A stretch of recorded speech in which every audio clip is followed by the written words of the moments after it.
podcast is intended for mature audiences.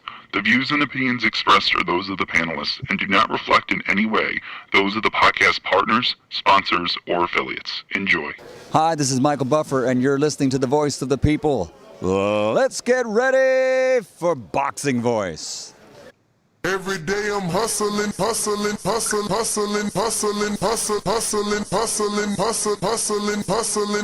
Every day I'm hustling. You know the Every saying. day I'm hustling. Stay Every hungry. day I'm hustling. Stay humble. BoxRec.com.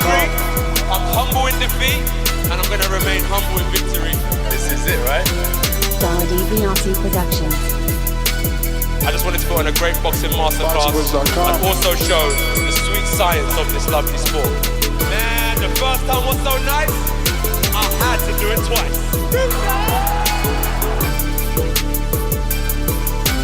I'm prepared to the best of my capability, and I pray that I get the win. Look at it, like, I love Mike Tyson, how he came into the game on some different kind of vibe. You know what I mean? It takes a crazy man to want to fight, you know what I mean, day in, day out. It's a hardcore sport, as you said, no silk shoes. Ain't no other sight in the game to see the boxing boys.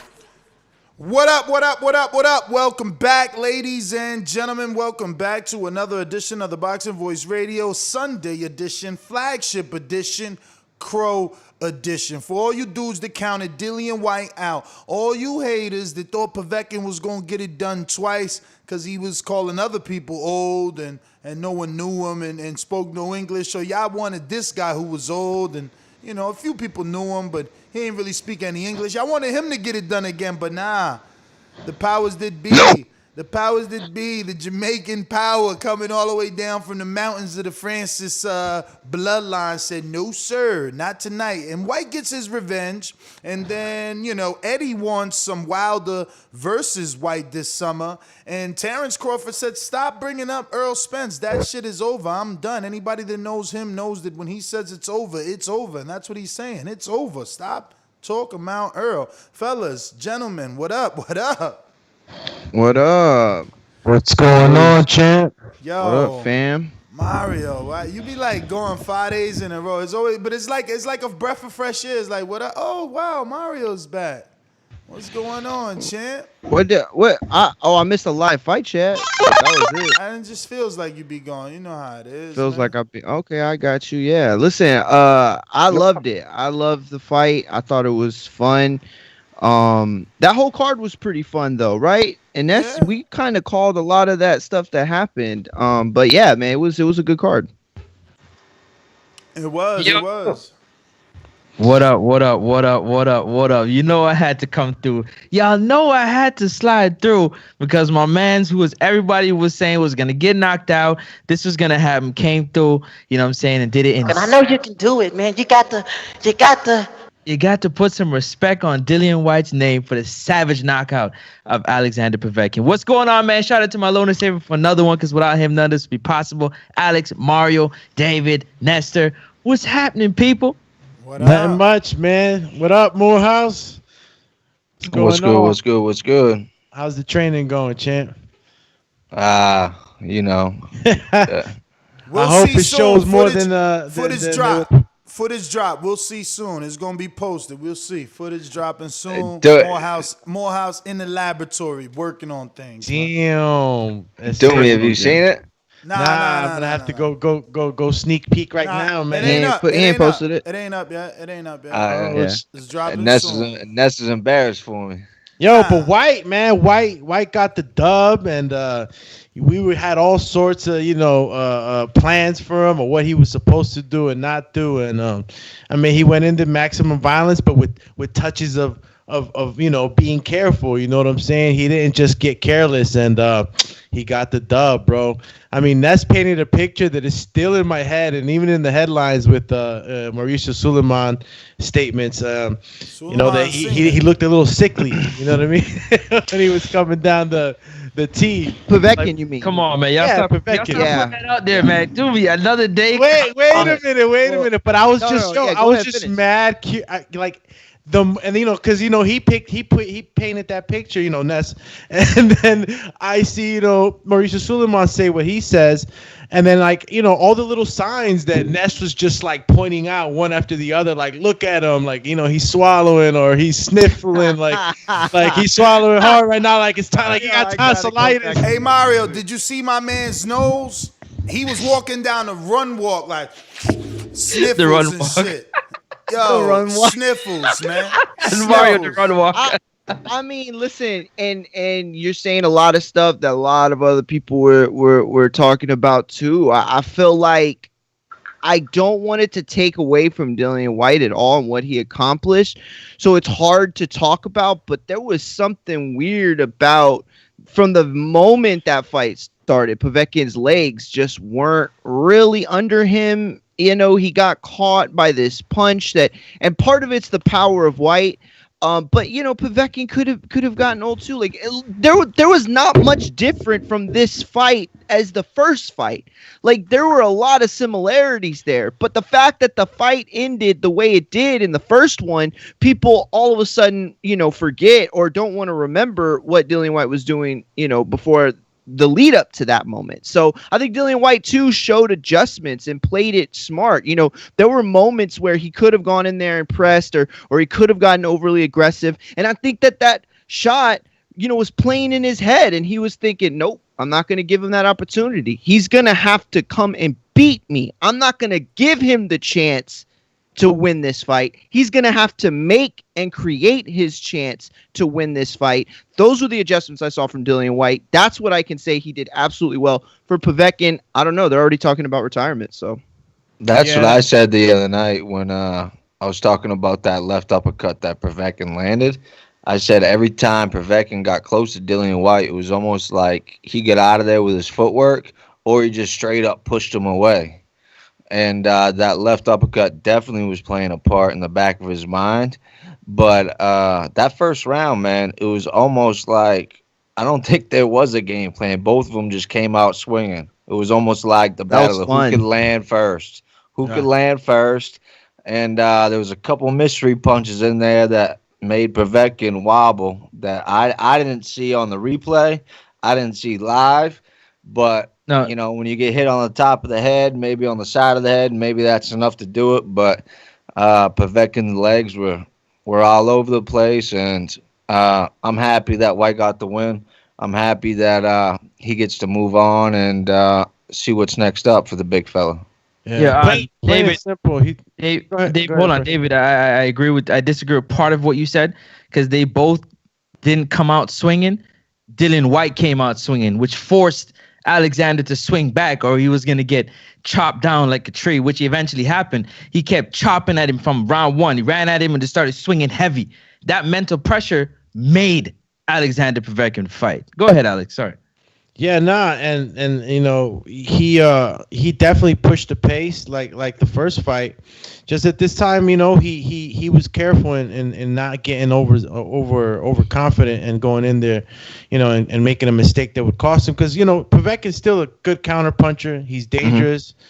And it was good to see him do Whyte throw the 1-2 and show those signs of IQ, not getting careless. And he hit Povetkin with mad shots. Let's just get that out the way. Like he got hit with some hard shots, including that right hand. But go ahead, Mario. Well, actually, I wanted to ask you the question. What did you make of and you kind of just briefly touched on it. Dillian's overhand, that punch he kept looking for, was it to you like power resortment? Like he's just resorting to overall power? Like, is there a way to use that in the fight that he didn't or did well? Like, just your overall thoughts on it. If you're specifically talking about that sloppy overhand, right? That everybody saw. That he looked like he was throwing a baseball. Exactly. That's the exact one. I mean, look, when you got a guy that dips down like, and this is my make on it, right? When you got a guy that dips down low, like Povetkin does when he's coming in on you, it's almost like a small hunch. And, an overhand right can land on the top of the head, but that particular one was really sloppy. Yeah. But those we all remember R.I.P. to Roger Mayweather. we all remember you don't know shit about boxing, but there's another famous quote that he said that reminded me of this fight. You throw a beer can in the ring, and it's gonna find a way to hit Alexander Povetkin, and that's what it was all night with that right hand.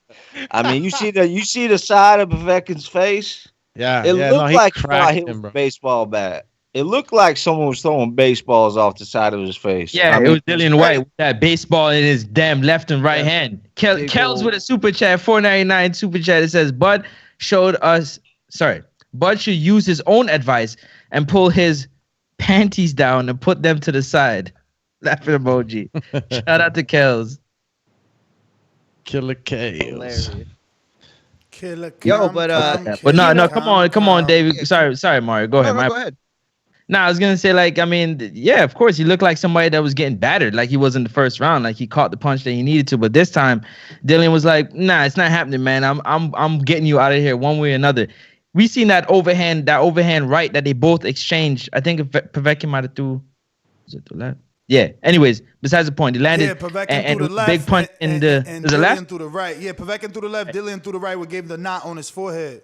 Right on his forehead. You called it right away. You're like, damn, knot came up immediately. Those are big shots. I think one of the questions that I'd be very interested in hearing from the callers today and from the panel is, does Dillian Whyte get back what he once had? And now for some people, they didn't think much of him. But I think if we take like the medium, right, of how people felt about Dillian Whyte, and where he belongs in the division and what he seems to have the potential to become, you know, does he gain all that back, like from that win? Does he get what Joshua got back, you know, from Ruiz at the very least? He did knock out Ruiz. He boxed 12 rounds. So he think Dillian Whyte got even more back from it. Come on, man. Savage, you're knocking out doing the same round he knocked you on the last time. He got knocked out in the fourth round, if I'm not mistaken. I mean, he did beat him faster than Anthony did, too, because Anthony beat Povetkin. You know, I think he knocked him out, too. He was the first man to ever knock out. That's not right to say. It took him 2 fights to beat him. There's no way he beat him faster than Anthony. Well, after Whyte lost. Yeah, I'm talking about Povetkin. Yeah, you're talking That's who I'm Povetkin. talking about. Yeah, I thought you were talking about Ruiz. No. What I'm saying is that Anthony Joshua, you know, was the first one to knock Povetkin out. Nah, that was Vlad. And what I'm trying to say is, you can't say Joshua did it. I mean, if Dillian did it faster when Joshua did it in one fight, Dillian took 2 fights. Yo, shout out to Marlon So Icy. You could say it like that. Yeah, he did fight him twice. Hey guys, after Whyte lost to Povetkin the first time, where did you have him in the rankings? Right where he was, rematch status. Look, I respect people. No. As far as like, I still had Whyte 5 after the loss. But that's to what Povetkin. I'm saying. You can't really rank him because he still was in that position. Like he was still in limbo. I'm answering whoever asked that question. Where did Dillian Whyte get it back? After Dillian Whyte lost to Povetkin the first time, I still had him top 5. Yeah, now that I beat Povetkin, I still got him at top 5. So I don't think he gained anything. He just gained the respect back in my Yo, real quick. Hold on. I gotta hit my man Ness back with the pop. He got some pop. Vladimir never KO'd Povetkin. He never TKO. He went 12 rounds with him. So Yo, you got it. Okay. Dumatron is activated. Wow. He didn't knock him out. Okay. We out here fact checking people. We out here fact checking. Now we got Doomy and Morehouse on it. We're not gonna say anything wrong ever again. No, I'm playing. And if you do, you're gonna get called out for it. Exactly. No, but you know, that's a good point that Morehouse brings up. You know, it's like, how much did Dillian Whyte really lose, like from that point, you know, versus what Joshua lost when he lost to Ruiz. So it's a weird conversation to have. I think that at the end of the day, he did what he had to do. Dillian Whyte, in order to further his career and to get into that big fight, he needed to beat Povetkin. And the better he beat him, the more sellable he is, I guess. Let's put it that way, right? I really don't know how to say it. But and what he's done is put himself in the imaginations of fight fans, because there are fight fans like, I don't know, J-Mac and others who have said, Dillian ain't shit to begin with. You know what I mean? And so those are going to be the people that automatically think Dillian loses to everyone. And there are people out there like that, and that's fine. And they might be right. I don't know. All I'm saying is that Dillian Whyte, before Povetkin lost, I thought he was an interesting fight for any of the top guys in the division. After he's won now and got his get back, I want to see him even more now against the Wilders of the world, against the Joshuas of the world in those rematches. So Shinobi, Mad Band 100 with a super chat, $5 super chat that said it was the punches. If Alex had won, we would say he wasn't right, but won anyway. Question mark. The punches had him drunk. He's saying, if Povetkin would it would have been the other way around. So he reverse rolled that real quick. It is the punches. Like they trying to take away the fact that Dillian wasn't in there punching Povetkin upside his head. Nah, he got hit with a lot of hard shots, like too many, man. He was all over the ring. I mean, the ropes held him up at one point. I don't know if that should have been dubbed a knockdown in itself, but Oh, okay, ref. Okay, ref. He popped back up. Ropes holding up fighters, getting 8 counts. I see you, ref. He was all over the place, man. He was all over the place, and that last left hook was just the icing on the cake. And we all know that's Whyte's signature punch. If that referee would have stopped and gave him that 8 count though when he went into the ropes, it probably would have helped him out a tad bit. I'm not saying it would have changed the outcome, but getting a standing 8 count right there. I mean, Whyte finished him. Yeah, Whyte finished him 5 seconds later. Bro, 8 count is everything, man. I mean, you saw what Fury did with an 8 count in the first Wilder fight. I mean, he really couldn't give him an 8 count though, man. Like my man was on Bambi legs. Like he wobbled. Remember, first of all, he got punched and was going through the rope head first. If the ropes wasn't there, he'd probably fall on the fucking tables and stuff.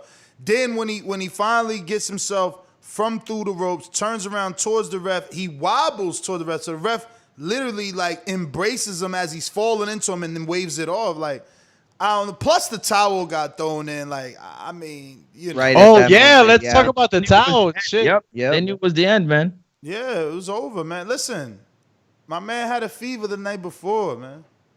Man, he was you running. Narrative, man. He was running like a fever of like 105. Fact check that, fact check that. You got facts on that? You got a link on that? That said that he had like the ultra weird version of the COVID. Like I need the link on that. I need a reputable link on that, man. Where's the link? Send me the link. Send me the link. Yo, man, listen. Everybody's seen the sniffles on the runway. I love. That sounds like a P. Diddy album name from like the 90s. Tears on the Runway. Can always look like you got a man. As Povetkin descended the T, like my man Francis calls it. Y'all know Povetkin said in Russian. Just ended with mad sniping him. Pew, pew, pew, pew, pew. He's like, look at his nose. Look at the swallowing. Look at how he's stepping. Look at White King. Said, yo, y'all seen him out. Povetkin said, I don't want no excuses when I beat Dillian Whyte about I had COVID or whatnot. I want no excuses when I beat him. So why are we talking about it? Because y'all all literally seen him like sneeze in the ring. Like, I see anything. I was worried for Povetkin. I was like, yo, man. The only thing I seen was Povetkin, his corner thrown in the towel. That's the only thing I seen. Nah, listen, bro. Nothing. Povetkin was like, yo, his back. He was wide as hell. Like he looked like he was stronger than Whyte. Whyte has slimmed down a bit. I mean, look. Besides all the call outs that Ness hit him with, and they were obvious. I had to pay attention to the little things that Povetkin was doing. But he came out the same way, like you said. They came out fighting, and Povetkin, he was still throwing some heat. So. I don't know how much that COVID stuff affected him or not, but he got hit with some really hard shots, one too many times. Yeah, man. I mean, let's not lose sight of the fact that, Povetkin was coming off a draw. He was 40, and now he's 41, and he just announced retirement on Twitter and said that it was translated from Russian to English, and it said. This was probably my last fight. So, it was his last hurrah. Damn. Yeah. He Maybe- really said it on maybe- Twitter. I know his promoter had mentioned it. Maybe that he was gonna wasn't- improve. I saw that, do me. Maybe, Damn, maybe, Dillian out here maybe, tiring dudes, man. maybe he ain't have COVID. Maybe he just, got old overnight. Got old overnight. You know what I'm saying? Yeah. Maybe I he was was you thinking ain't say too. that, Francis. But I saw like the one thing I that like stuck it. out to me King. is during the DAZN. We Go should ahead. sign him up. He probably gonna be cheap right now. They saying Nez versus Povetkin, Border Wars 12. Because I can't do 11. My man could have like Whoa, Povetkin champ. That's my man could have like the That's craziest just disease tripping. known to man. He beating you. I'm sorry. Bro, y'all don't even know I sparred Povetkin, man. How'd you do? Well, let's just say one thing, Mario. You know. It won't be me. Yo, but the one thing I caught during the DAZN broadcast, I don't know if y'all saw where wait, I don't know, was it the DAZN? I don't remember what I saw it on. But anyway, Dillian goes to Povetkin's locker room and he's like, yo, dabs him up, great fight. And then he's like, yo, we'll exchange shorts, right? Like they do that a lot. Soccer players, football players, they exchange jerseys and stuff. So he's like, yeah, let's let me exchange get shorts. your shorts. I seen that. Yeah. That was and weird then he to me. said, and then he looked at him and he said, 1-1. We're 1-1. And so Yeah. it made me right away think like, wait a minute. Trilogy. Trilogy. Yeah, I was like, uh-oh. Yeah, Is that let's what do he's it. thinking? Let's do it. Like, yo, I be Povetkin wa- deserves another shot in case. What? Yeah, because now he'll get the shot and he'll be vaccinated, so we ain't got to worry about it for the next time. Yo, vaccination. You really think COVID won that fight last night. You gotta cut that out, man. Let the man live. Where are the crow people with the crow, man? Yo, listen, Dillian Whyte put on a performance, you know what I'm saying, that can't you can't give him shit for, man. You gotta give him his praise, man. You gotta give him his glory right now. He got knocked out cold. Spark out. Came back, said, I want to run it back right away. It wasn't able to happen, you know what I'm saying, for whatever reasons. We got to run it back right away, and he got to show you what he was going to do the first time before Povetkin caught lightning in a bottle, from Francis's opinion. So therefore, I just want y'all to know that Jamaica to the world! Big up Dillian Whyte and Coach Xavier Miller. Damn, Yeah, you ain't even. Shout out Coach Miller. He'll be on tomorrow, and we'll chop it up with him. Why you ain't hit the Big beat? time. What beat? You know, Francis the praying mantis comes Big in. time beat. It's like the alarm.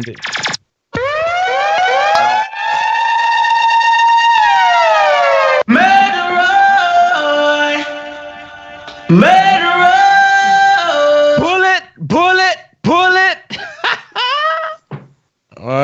Yo, No I'm still looking for my picture with Povetkin so y'all can see how little he is after I sparred I'm him. out here having Yeah, fun. Ness is way taller than him.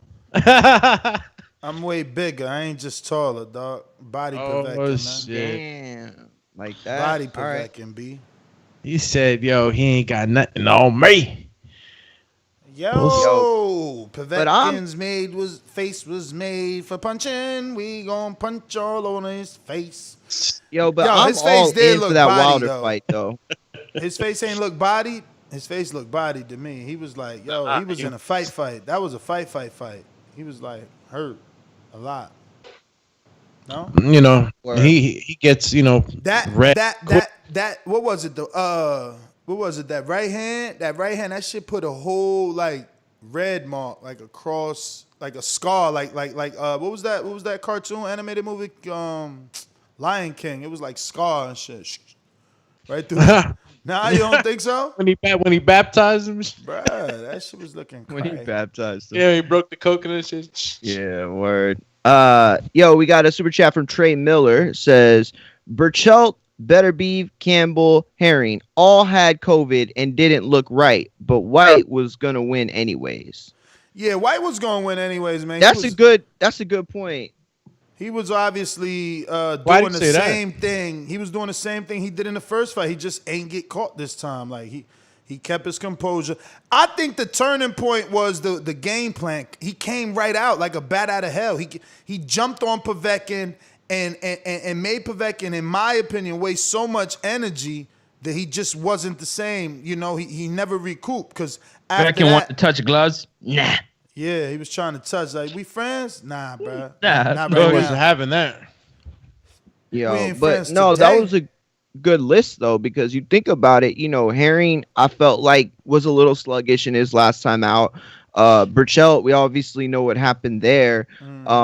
And so, there might be something to it. I don't know. We'll see. But LV Slugger has a super chat and says, AJ clearly faced a better version of Povetkin than Dillian did last night. Whyte just beat a 40-plus man coming off COVID. Go. Hashtag facts. Hashtag B sample. Hashtag I'm ready. Yo, but damn. you see, Hashtag coño. This is the thing. We get into Hashtag this back hater. and forth. Like tit for tat. It's my turn. Dog, Wilder beat a 40-something-year-old dude coming off a loss or some sort of whack-ass tune-up that nobody gives a fuck about. This is what I'm saying. We got to stop this, man. We got to stop this. Like, when Coffee beats Washington, are we going to say, oh, man, come on, Washington was beat by this one and this one? Like, yo. That's a good point. It's just crazy. I mean, is that what we were saying about Molina and Wardley? No, we still gave Wardley. I'm giving Wardley his motherfucking credit. I'm giving Wardley his credit. I'm giving him credit. Man, he still had to climb between that junk, man. 10 fights. No, he gets his credit for different reasons. Not only was it a good fight, not only did Molina finally give a good fight before actually quitting, but it's a 10. He had 10 fights and he got in there with Molina. This ain't a dude with 20 fights, 30 fights. That's a good point. This ain't AJ. Well, how many fights AJ had when he had Molina?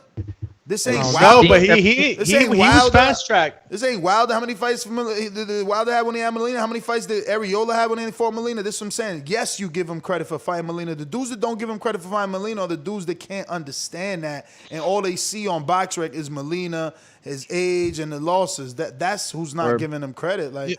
Well, that Molina last night actually showed up for a couple rounds. Yeah, he landed a decent right hand. He had Wardley in trouble twice. Twice he had him in trouble. The fourth and the fifth before he ran in there and got knocked down. He had him in trouble twice. He landed a decent right hand on Wardley. Yeah, he gave him a little. I mean, it wasn't. It was a stutter step in one of them. I wouldn't. The fifth round he was stutter stepping, but in the fourth round he caught him to the body. And when he caught him to the body shot, Yeah. I do remember that. But Wardley looked conditioned, man. He was in great shape. The way he was moving was like a welterweight. Like there was so much waist movement on his behalf. I was like, damn. Yo, he did so many feints. Sometimes I was getting frustrated. Everything was like he don't stop moving. He was just like. I'm like, yo, is my man like voguing or is he motherfucking boxing? And it's no, we ain't trying to clown, but like he literally was moving like even when he didn't even need to move. He was doing this when Molina was not even doing that. He was looking for that shot, yo, and then he'll go like that with the right, like, oh, should I? I'm gonna throw the right. Hey. Oh shit! Here it come. Yo, I fuck with Wardley though, man. I do like him, man, and he fought a damn good fight. So shout out to him. He weighed at 232.25 pounds for the Molina fight. Yeah, and he had been weighing 230, 224 for his past two fights. So, but that's down from 238.5, which was the highest he'd been in his career that he weighed in back in 2019. Wow. When I was watching that fight, the way he was moving and all that fan, I was like, damn, can he make Bridgerweight? But I didn't realize he was that big. Yeah, I did not realize he was that big. But the thing is, he's tall but so lean that he's looking smaller than some of these other heavyweights. Mm-hmm. Yeah. Yo, but is there any truth to that? That's the supposed message that was sent to Dillian Whyte by Deontay Wilder. Man, I don't know. That was an old message. That was an old message they were talking about. Yeah. Eddie just got to play his promoter hat and bring it up after this fight. But Eddie still wants to fight. You know what I'm saying? He wants to fight in the summer. That's one of the topics for today's discussion is that Eddie wants Wilder versus Whyte in the summer. The issue is, he always wanted it, didn't he? Didn't he always want it? And that's why I said the issue is Wilder gonna accept, man. Is Wilder gonna accept? I thought what he said, maybe I heard it wrong, but I thought what Hearn said is he wanted a summer fight in America for Bryant. for Dillian, FYI, and then a big fight like a Wilder fight in America that's later Povetkin, no on COVID, in the year. Man. That's Povetkin, no COVID. So Whyte had an easier version of Povetkin than me.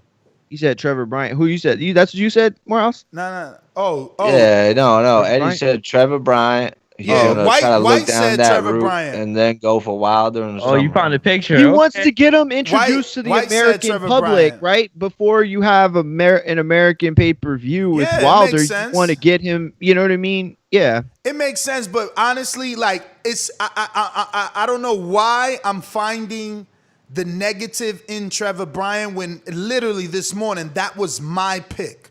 Like I literally said interim versus regular. It's a safe fight, you know, for Whyte to wait it out. It's perfect. But, you know, no one knows. I don't know Trevor. I can't pick him out of lineup. I got sent the link literally today on Instagram for the fight with Bermain Stavern. I didn't watch. I didn't buy Don King's pay-per-view. And you know. doesn't Don King owe Eddie Hearn a little bit of favor after all this Christopher Lovejoy BS? I doubt he owes him favor. No. You know, he's got I a contract. doubt he's going to give him, yeah. But it don't mean that Don King can't strike a deal for Bryant and Lovejoy to get on the network. Word. You know? And they should. Like, he should be working, like, towards this stuff. It's so weird how I just feel like my man's business model, Don King, is like, let's try to recapture the days when I was like at the top of my game. It's like, no, we're going to pretend like Dazn isn't, you know, who they are. PBC isn't who they are. You know, we're going to pretend like, you know, there aren't these other guys that I should be working with that could help out my fighters. Like, instead, I'm going to pretend like I'm this commodity, you know, that's living off of a 40-year-old reputation that, by the way, isn't all that great. And he don't have a network. So Let me get to And he this. don't have a network. Yeah, I got to the super chat from Killer Kells in California that says Bud should use his own advice and pull his panties down and put them to the side. Yeah, we Definitely. did that. Panty emoji with the little bikini top and the laughing out loud emoji. Okay, so which one you left off on? We right now we on KD, champ. KD. We All on right. KD, Go champ. for it, Only go for thing C19 didn't take away from Povetkin was his chin. The shots he ate, he ate so many of them shits, bro. It was shots he ate before he went down, and those stiff but springboard legs, Whyte handled the rest. Laughing my ass off. Man, a lot of people thinking what they thinking. I'm not gonna say it. There you go. My man Doomy just stays on point. Yo, we got point. another one though. Chinky. Yo, Francis, you getting an offer, but it ain't enough, dog. Come on, man. You Yes, read it. You need the promoter's voice right now. Yo, punk ass 200. You trying to offer my fighter 200 to come out of retirement, bruh? Damn, that's Heyman. Bruh. First of all, maybe 200, right? Maybe 200. Then maybe the flight. Remember, he got all of Drake and Tory Lane swag, but he in Canada, man. Like, that's not, like, he not American like Tory and Drake. Dum-dum. But you know what I'm saying? Like, we need the flight, you know what I'm saying? Accommodations, because he's like coming from one country to another to fight you. He ain't pricing himself out. He just priced right. You know what I'm saying? You want him to uproot and leave his family in a completely different country. You want him to come back in quarantine for 2 weeks. You want him to have to pay the fee to stay in the government hotel? Come on, 200 ain't enough, champ. Speaking of Don King, But hold on, let me read his chat so he get his respect, because at least he came correct with the money. He came way better than some people that don't even need to be mentioned. Word. Some people don't even know that this is how you start the See, he opened the lines of communication. KC Shells did. He says, "Yo, Francis, all love. Congrats on your win at Border Wars. But I want the smoke at Border Wars 11. I'm 5'9", 168-pound novice. Never fought. I'll even pay your fee if you need it. What up? Let's get it popping." Then he comes back with another $5 super chat. He says, "Yo, I'm out in Tampa. I can link up with Ness and get all the footage you need. All you got to do is say yes. We on? What up?" But we just answered you, but You know, I mean, look, you could still come down, get the footage out there. We could put you out there. We could promote you at Border Wars 11, which is guaranteed to be the biggest show, and maybe the public sees you and demands for it. That would be your free route, right? There's one more, by the way. The public demanding it and you shaming Francis into it. I would never be shamed into it, but I don't know. Maybe Francis has a different type of ego, heart, brain. Shame. Shame.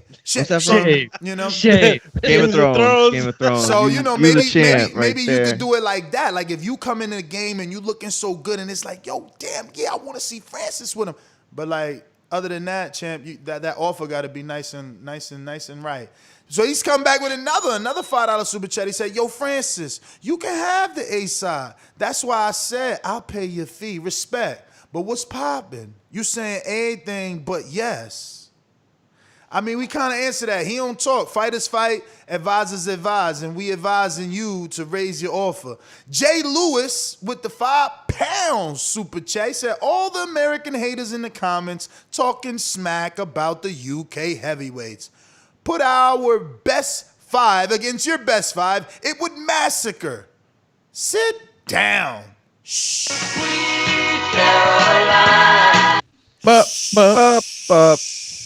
Emoji and laughing out loud emoji.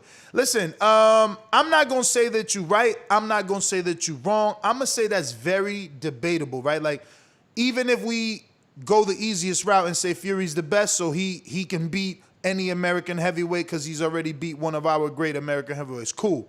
But AJ is the questionable heavyweight. Everyone still thinks Wilder could beat him. You know, I mean, is it a given that he beats Luis Ortiz? Do we still want to see that fight? Like, you know, Dillian Whyte, you know, because he said their best 5 versus our best 5. So Dillian Whyte, like, he ain't beating Wilder. You know, I'm thinking after Francis jumped out the window, yeah, Mike Coffey, 33, with that lateral movement, with that energy, with that high output. Even yesterday, I seen Dillian Whyte get tired in the first round after going for it. Even yesterday, I seen Dillian Whyte get all wild and windmill-y, but people talk about Wilder being his windmill. What the fuck was Dillian Whyte doing? He looked like he was hammer punching yesterday. So, yeah, him and Mike Polite might be a good fight. And I said it yesterday. Polite. But I think Mike got enough. I don't think Mike got enough clout right now. That's the only thing for me. Hey, but this ain't. You see, his super chat wasn't from a promoter standpoint. His super chat was our best 5 versus y'all best 5. Ooh, and cool. and look, as a panel, we got to decide: is Coffey in America's top 5? Because we got Wilder, got Ruiz, Luis Ortiz lives in Miami. Michael Hunter's there. You got Coffey. I don't know if we can count Luis Ortiz though. Nah, you tripping.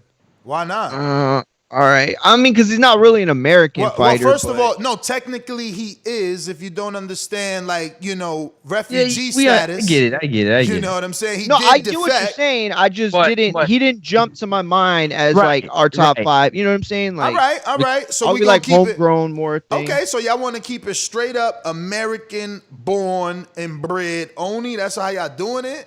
We're gonna try to do it that way. That's how y'all doing it. I want to try to do it, but I don't know. What happened to the naturalized? Because Dillian Whyte ain't born in the UK.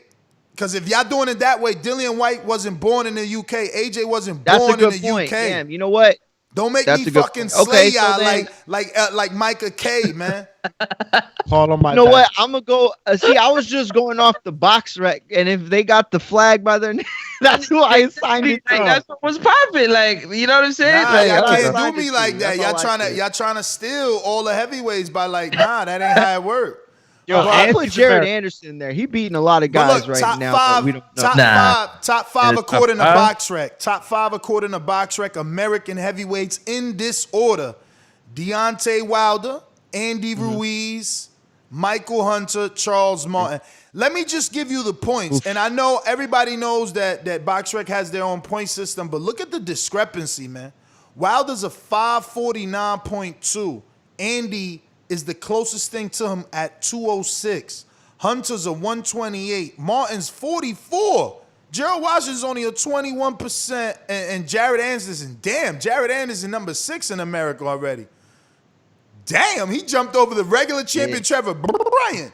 He jumped over him and Franklin. And Cassius Chaney. Holy schmolies. He moving. And Mike Polite. Yeah, and Polite. Where Coffee Polite's up too, though. Polite's up there. Where's Coffee at? Dan, Coffee in the top 25? They trying to play Nathan him. Foreman just got bumped 13 spots, and Fabio Wardley got bumped up 16 spots for that win. Man, Coffee on the second page, bruh? Where he at? Did I miss him or something? 35. He's 35. Oh, he on the first page. On an American, he's number 8. Oh, and he's 35 8. in the world. Oh, all right. I mean, put him in there with Franklin. He turned it down. What? What? What? Because Franklin, they got Franklin at number 7. What you said? What? Who said that? I didn't say that. Oh. Who Franklin fighting? Damn, they got to change Jermaine Franklin BoxRec pick. My man look way too young here. That ain't even how he look no more. He do look young. Come on, man. They tripping. Stop it. Yo, super chat from Count Drago says, Whyte versus King Kong makes sense. Ortiz is number 3 in the WBC. I like it too. And I said that this morning. It's right up his alley. You know what I'm saying? Whyte is about 42 years old. And it's a safe fight. Because, again, you don't want to put him in something too dangerous. Which Whyte's 42 years old? I said Whyte. I meant to say King Kong. Oh, okay, I might apologize. I thought I could have sworn I heard Whyte. You know, I'm glad he's more like 48. I'm about to say you tripping, but yeah, you. No, right. I'm glad you corrected me. Beyond me. I'm glad you corrected me so that I say the right person because I'm talking about Ortiz. They have him listed at 41. His birthday is when's his birthday? Bro, if he's 41, I'm 19. Hey. Yo, why? So they don't have a birthday. They just have an age? What the fuck? Let me see. Is that how they don't have it. Is Let that me how see. I'll everybody find works? It's like in Mortal Kombat. Oh, no, shit. that's You how trying it to is find for out everybody. Goro's age is like infinity. And No, shit. that's how it is for everybody. I guess they took off the birthday. It used to have the birth dates, right? Or It did, yeah. But okay, his birthday is March 29th, 1979. Oh shit! So he's he turning 42 tomorrow. And what did I call? 42. Damn! Nice. Happy birthday, Lewis. Happy birthday. Happy fake King 42. Kong. Happy You ain't birthday, 42 man. champ. Happy 47. Mario, Happy 47. You're just gonna put unnumbered candles on your cake, all right, champ? You blow them out. Yo, you y'all tell better us how you stop. want Y'all just seen Povetkin get the knockout of his life, man. This is what y'all do. Y'all write him off, man. I'm not trying to do that. My Away bad. from You're Mario, right. please. No, you're take right. the I'm not trying to from do Mario. He's tripping. I'm saying he's even better because I think he's older and still that good. You know what I'm saying? So Mario really, got a shovel. Who on the panel is picking if Ortiz and Dillian Whyte fight? Who got Ortiz? I could pick Ortiz. When's Ortiz I think last fight? It's a good fight. When's Ortiz last fight? Damn, bro. 2020. Man, let me double check that. I mean, yeah, but against honestly, honestly, that's what Eddie is good at, man. Alexander Flores. That's what Eddie is good at, man. Eddie always keeps Whyte busy, and that activity is always going to help, man. It's always going to be good for the fighter, man. But you guys said Ortiz fought when? In 220 in November.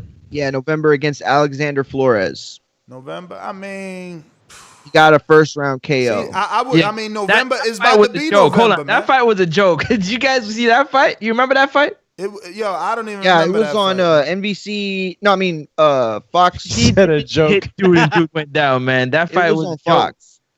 Yo, is that yo, Luis Ortiz is like the new dude. I know it's somebody else I say does this and I just can't remember. He's the new dude that just fights anybody that's not somebody until he gets a somebody. Like that's what he does. I like that. I like the way you put that. Very accurate, and that's probably the best way to put it. But listen, here's the thing for me. It's like you would talk about what fights people didn't want, but we already knew that we wanted this fight, Ortiz and Whyte, and it still didn't get made. Like what would be Whyte's motivation at this point, right? Because I saw something. No. He always does it for the fans though. Like he didn't have to fight Povetkin, no. Yeah, I guess you're right. He didn't have to fight Rivas. Like No, we no, was no, White but Ortiz did in you America is a good But fight. did y'all see the Twitter? I think Whyte put this on Twitter. He said something like, "Yo, Eddie's got to get me like a tune-up fight. I need to get paid or something like that." Or am I tripping? Maybe I I dreamt don't that. know. It don't even matter because I think he deserves a what's the name? I think he deserves a soft touch. That's why we was talking about Trevor Bryan. That's what he said. He does. Yeah. He just went through the No, fire. I agree. He does, man. Listen, You're right, champ. I You're don't right. mind that. You know the reason I brought it was exactly this. Now I remember the reason I said Trevor Bryant because Canelo fought Rocky Fielding, which was the regular. So it's like, yo, Ness gonna write a book one day with. just how let much him he remembers. get a regular champion that's like a soft touch, but it's not a soft touch, but it is because it's about fooling the casual. That's why I also said Lovejoy, because now you showing the cat. Oh my God, Dillian Whyte's going in against another undefeated American. Yeah. and that's what he'll show the UK fans, right? The casuals. You know, hardcores, we know he getting a soft touch, and it is what it is. Hey, do we all agree though that his next fight should be in America? Because Hell yeah. all the other options. I mean, I don't know. Remember, Nah, he runs it back with Povetkin. If he runs it back in Povetkin, it can be in the UK. He's a hell no. draw. Put it in America, bro. I want that Wilder fight. But Yeah, he's a coming to draw over America there. But with he's a Hulk draw. Hogan and everything. Hey, yo, it's if the money's the same, why would you go somewhere like it don't make no sense? Because you know, okay, you're right. Maybe it doesn't make sense for him, and it only makes sense for me and fans like me. I just feel like if he were to get some American exposure, it would give him some playing. Some when he chips fights an on his American side of the fighter. exactly, yes, and But- it gives Wilder more reason to want to fight him. You know what I'm saying? I'm not saying that he doesn't have reason now. I'm just saying that it makes it better. Like it makes hell yeah, it does. But it helps. Yeah. But again, it's got to be worth his while when he's already doing his numbers in the UK, and they about to open up in June. Like they gonna be back open. So why would he come over here again? My man's yo. That's what dudes, you know, dudes like, he got knocked out. He knocked out on pay-per-view. He came back on pay-per-view.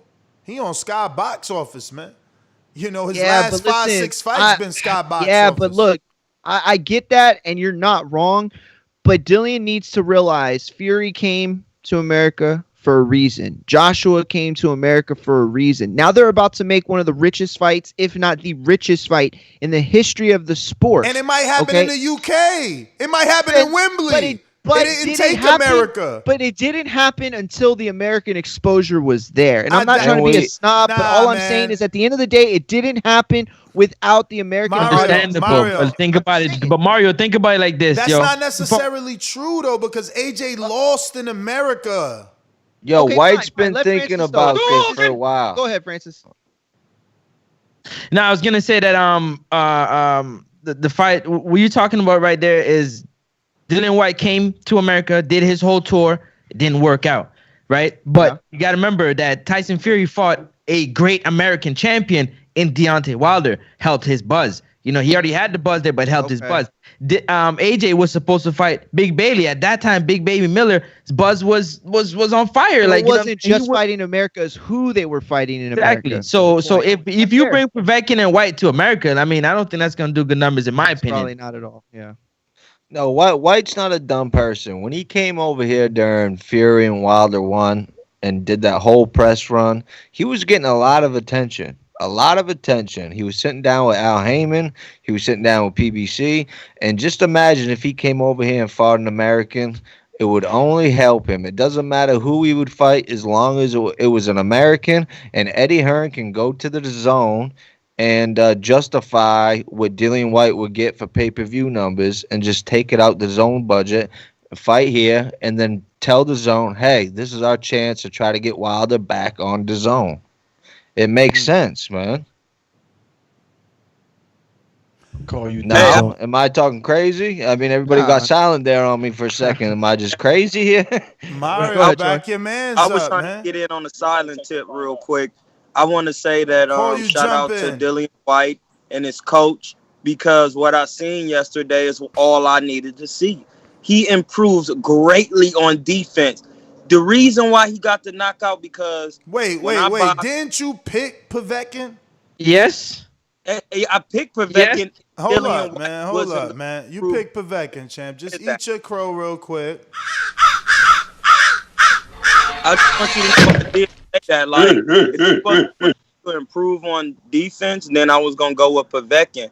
But once I seen he wasn't pulling back and he was using the shell at the angle and using the stiff arm, like every time Povetkin came at him, he didn't flinch and duck his head. He got out of angle and stiff arm and start dropping that right, man.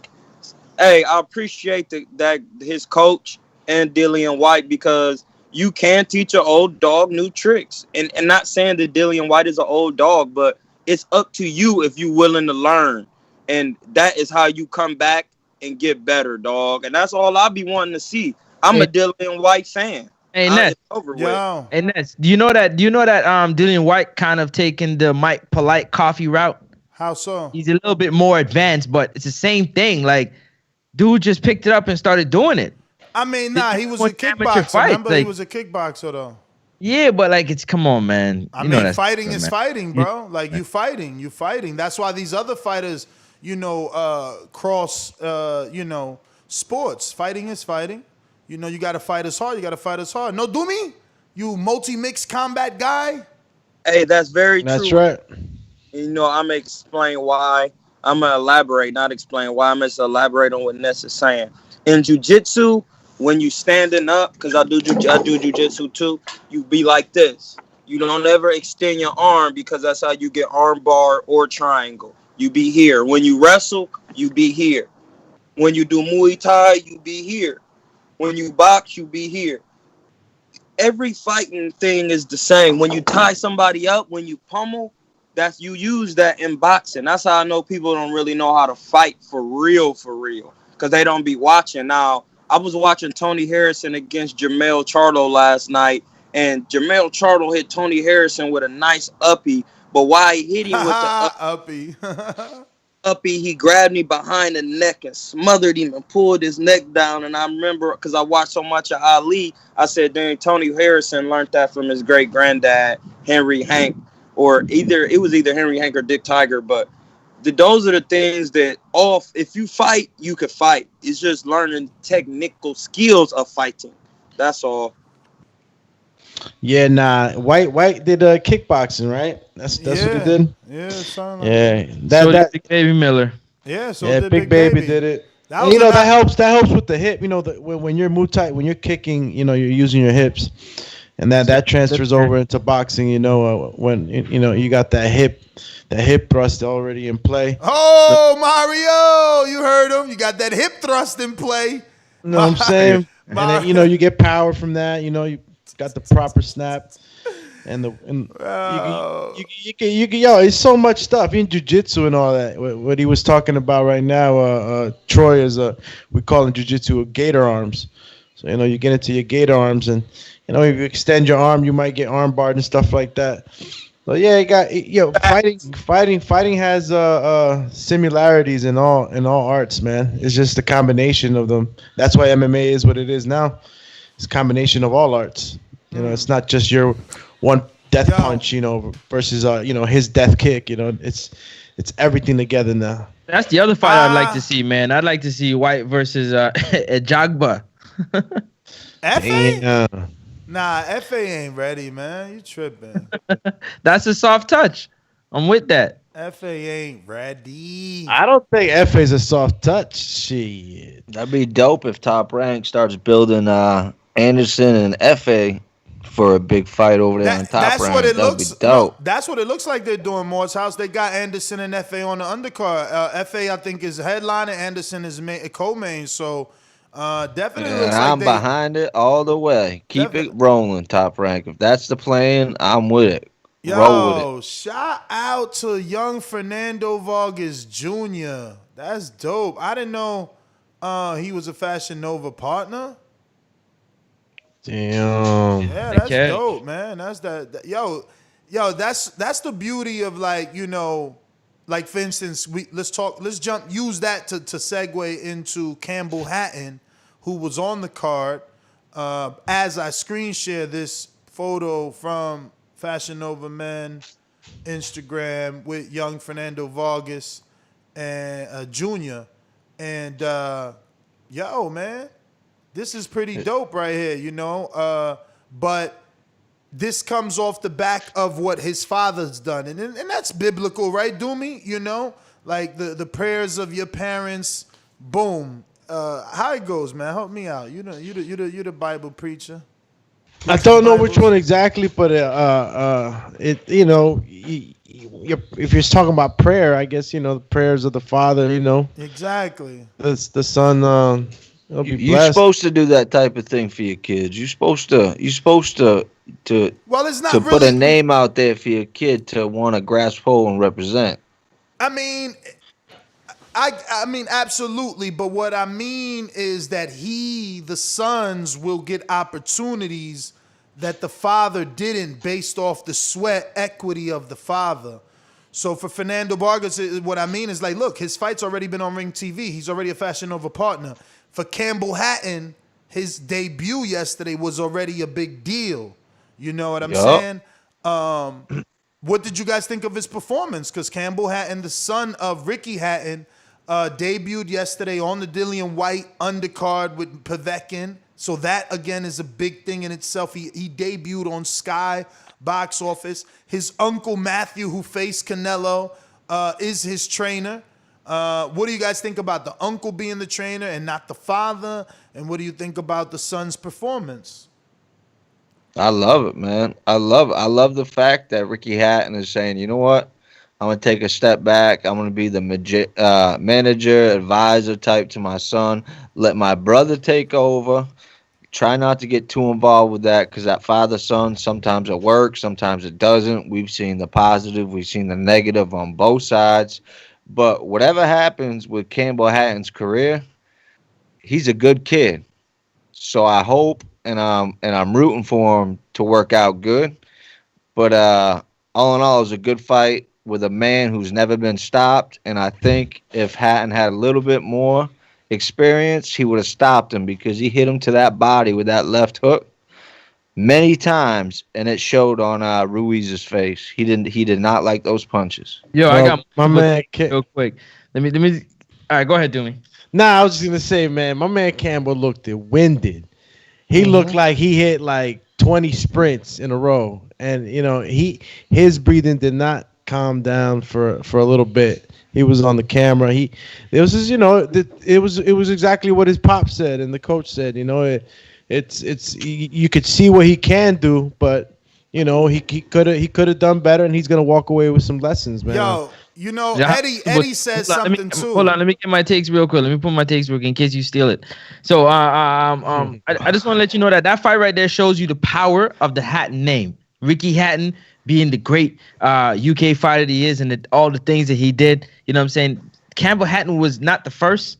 He was not the second. He was the third or the fourth fight, which was mind blowing on your debut. You know what I mean? In such a big fight with the rematch with Whyte and Povetkin. So that was amazing to see. Now it kind of looked a little bit like Border Wars, like dudes were swinging all wild and all over the place, and there was hugging, and it settled down. And the way he was breathing, shout out to my man Show Kid, it kind of looked like him after his first Border Wars fight. Like it was crazy to see, like the anxiety, the adrenaline dump of all his energy. And he looked like he was in good shape. It didn't look like he didn't train. He looked like he trained, but just the energy of it was amazing to see. But shout out to Ricky Hatton.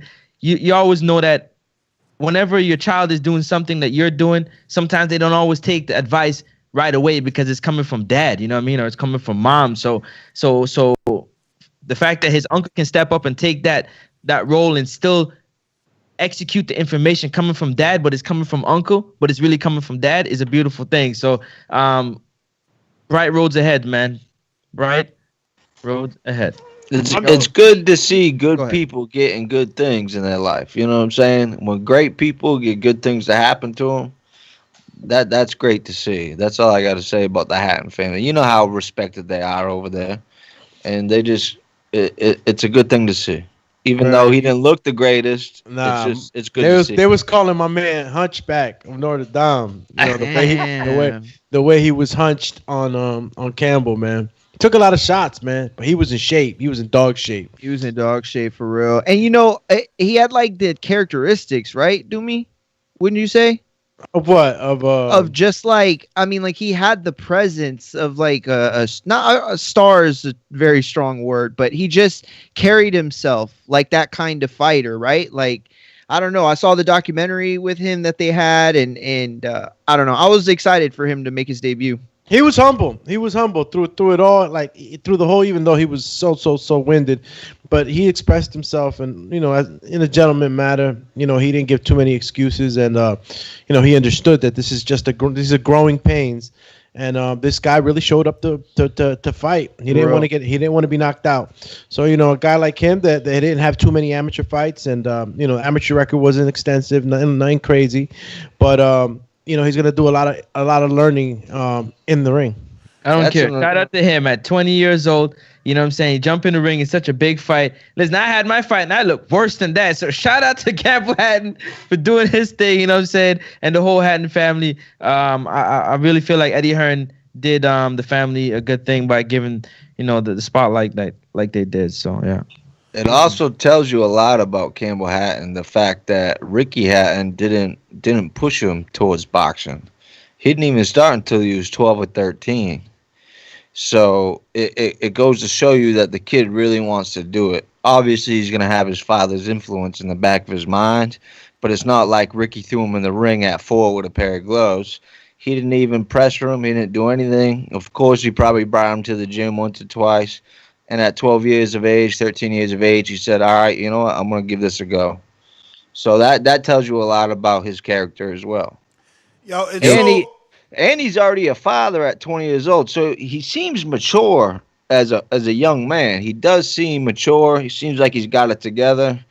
And he doesn't fight exactly like his father, which is, I don't know if that's his uncle's influence. But he does try to fight on the outside like a boxer a little bit, and not always in close and ripping to the body. He did try to box a little bit from the outside, but I'm gonna be watching him and following his career. Yeah, me too. Obviously, the son of any legend, and I'm not saying Ricky's a legend, but Ricky might be a UK legend to some, and that's what I'm saying. The sweat equity that the father put in, the son is receiving. It's crazy how he resembles Hatton so much physically. Very like much in so. the ring, it's like, it's like, oh shit, is this a CGI? They bringing Hatton back and shit, the CGI version of Hatton. And, he just needs to tighten up. It's his first fight. I love that Eddie, said like, oh, I told Hatton, the both of them, I told the Hattons rather, that he would gas, that he would be, that 4 rounds he would be huffing and puffing. And that's what we try to tell our Border Wars fighters. They be like, no, I want Corey. No, I want Troy. I want Doomy. And it's like, bro, get that first fight. Get that first fight because Hatton. Thank you. Campbell Hatton doesn't have a lot of amateur fights. I think they said he had like 17 or 30 only. So, he's going straight into the pros. So I hope they take a slower approach with him because he's going to be a name. You heard the cheers already the minute he walked out. So It's like, don't rush him. Let him develop Kaleno style, 30-0. Then, Vanes Martirosyan wasn't a name and he got to develop till 30. He was 30-0 and hadn't fought nobody. Go add it up. When he finally got his shots with guys like Laura and things like that. An Olympian. Yeah, that's crazy. Yeah, but he was with Top Rank, and go check out the people Top Rank was putting him in with until he was 30-0. Damn. But yeah, man, they had some A-side aspirations with him too. Remember, Campbell took some decent right hands. He showed he's got a chin, and like Morehouse said, and Morehouse, man, I encourage you to let us know your breakdowns more, man. I love that. The way you break some of these guys down and the fact that you took time to do it because he doesn't fight like his father, but he has the tenacity of his father. You can tell that he wants to be a guy that's going to knock you out. Can he get the knockout? That's, yet to be seen. This one went all 4 and maybe his power develops. Like you guys said, he's only 20. There's no rush. What weight class was this, though? Flyweight. Lightweight, I think it was lightweight. Okay, wow, he looks very big for like 135. Nah, he got to be smaller than that. He looks smaller than that. I don't think he looks smaller than that. No, No, it was at 135 though. It was at lightweight. Oh shoot! Yeah, it was at lightweight. Oh, lightweight. I thought you were just saying he looks smaller than that. No, they thought it was no. It was at lightweight. Yeah, it was at lightweight. Wow. He likes that left hook to the body, man. I hope he develops, man. I hope he develops. You know, and for anybody like, oh, Matthew Hatton, because even me, I have my own reservation. Like, oh shit, Matthew's the trend. It's like, damn, because you know he didn't really blow, but I thought about it, and I'm like, man, Matthew did get to some high levels. I mean, he fought Canelo.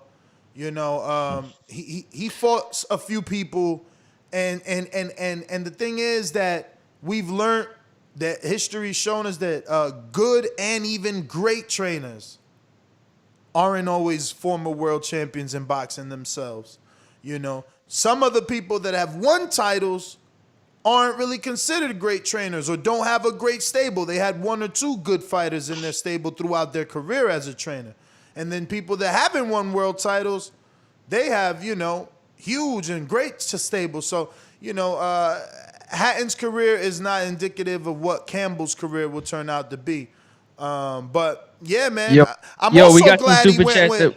Let me just wrap up. I'm also glad he went with Eddie, you know, because they could have went with Frank. And, you know, I do admire and prefer the promotion of Eddie. I think Eddie can make this kid big before he's really big. You know, like he'll be big before the skill matches. You know what I mean? But hopefully they'll be on par when they let him off the leash. Go ahead, Francis. No, I'm saying we got some super chats before we get buried in super chats. We got to go back to the top, to the last one we left off at. Well, we're at Bruce Lee, I think. Yeah. You read an AJ Born in the UK that lies with national anthem. Did you read that? It was two Jay Lewis's. All right, well, we read Jay Lewis's again. AJ Born in the UK that lies what national anthem plays for Whyte at his fights. Britain. Ortiz can't even speak English. For fool's sake. Laughing emoji. Ness must be desperate. Yeah, I think we did read that one. But damn. So he's saying that AJ was born in the UK? I thought he was born or raised with his mother, something like that. All right, I'm sorry. Francis, you know. He's Nigerian, but I think he was born in Nigeria, but he might have been born in UK. Let me double check that. Don't ask me that question. Don't ask us that question, man. Don't ask us that. Yo, my man Bruce Lee, what the on the super chat. You know what I'm saying? Says, does Wilder have much to gain by fighting Whyte? It's a good fight though, but from Fury to Whyte, I don't know. I mean, you can't. I mean, who else do you want him to fight? Then? Yeah, like what other fight? But from Fury to Whyte, what does he mean from Fury to you can't go from Fury to AJ, so where else do you go if not Whyte? I mean, Whyte would be the highest ranked fighter at that point that he could fight. Like, I mean, but I'm not saying it's the most commercially lucrative fight.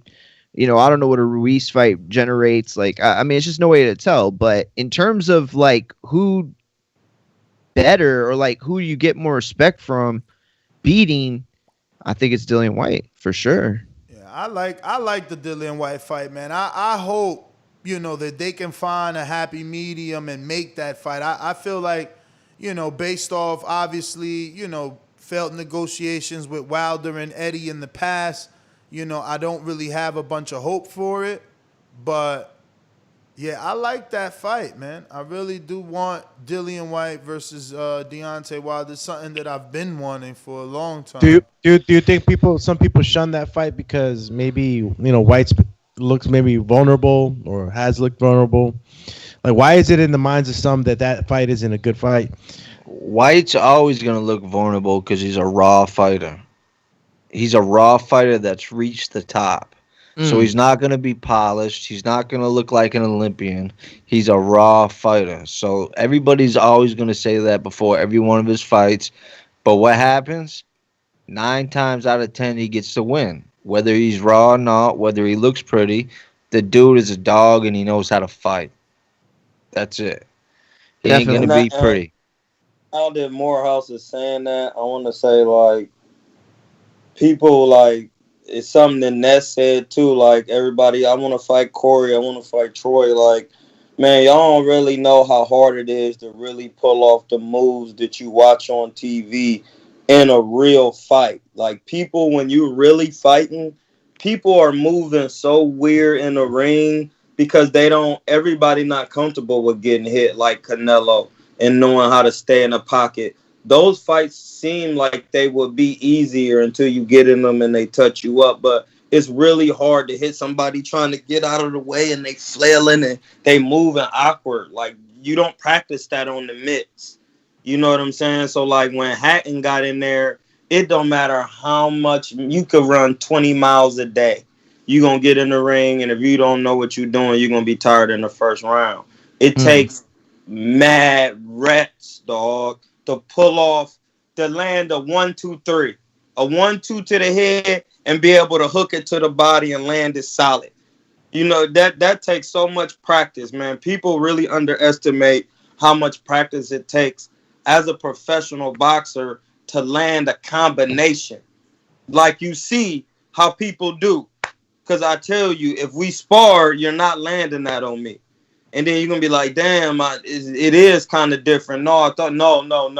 It's very different, dog. People be moving all types of ways. Fortuna, nightmare. That's like, you don't want to fight nobody like that. That's a weird type of fighter. Fortuna is like McKinson, so we could transfer into that, segue into that, because that dude was awkward for poor Congo, man. And I had aspirations of the welterweight Congo with his little WBO global title, making his way up the rankings. Pushing on a star.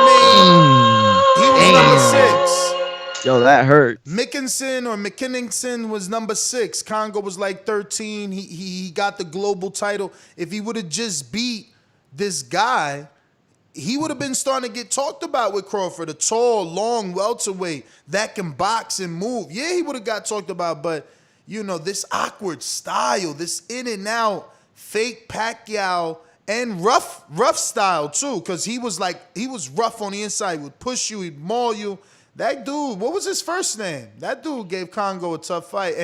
And Congo, whenever, like, he didn't create offense. The biggest thing he was doing was just jabbing my man's glove. It was frustrating.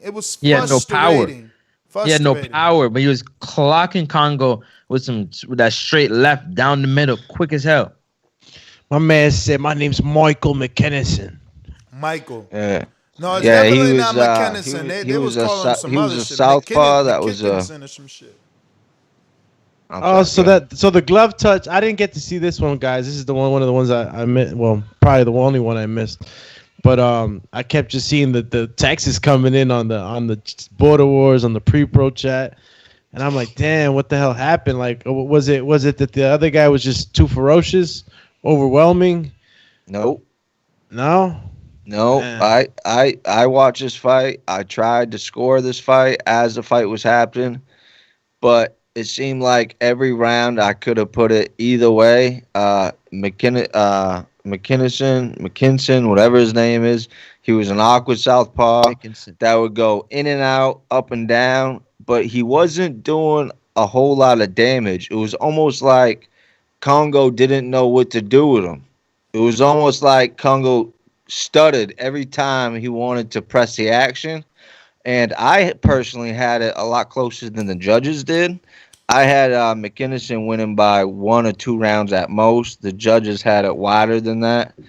But I don't really think there was too much in this fight, really, to be honest with you. It was a good fight to watch. It was a technical fight.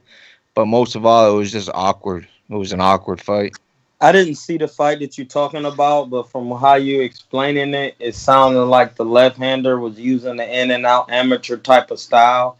And then the other guy really didn't have the defense to not get hit with awkward punches. So then it would make him tentative to actually put forth any offense. Because when you don't have defense after you put forth your offense, you become hesitant. That's why Triple G don't ever throw body shots against people like Jacobs and Canelo, because he don't want to get hit with an uppercut. He don't want to get the counter. He's not a good defender. So you got to know when you look at the punch stat, Triple G not throwing any body shots. Why? Because he doesn't want to.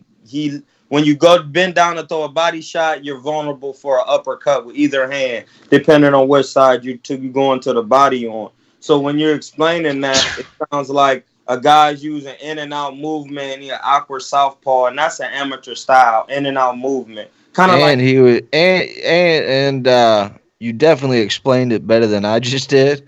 But also McKinson was shorter, so I also think that gave Congo a little bit of an issue as well.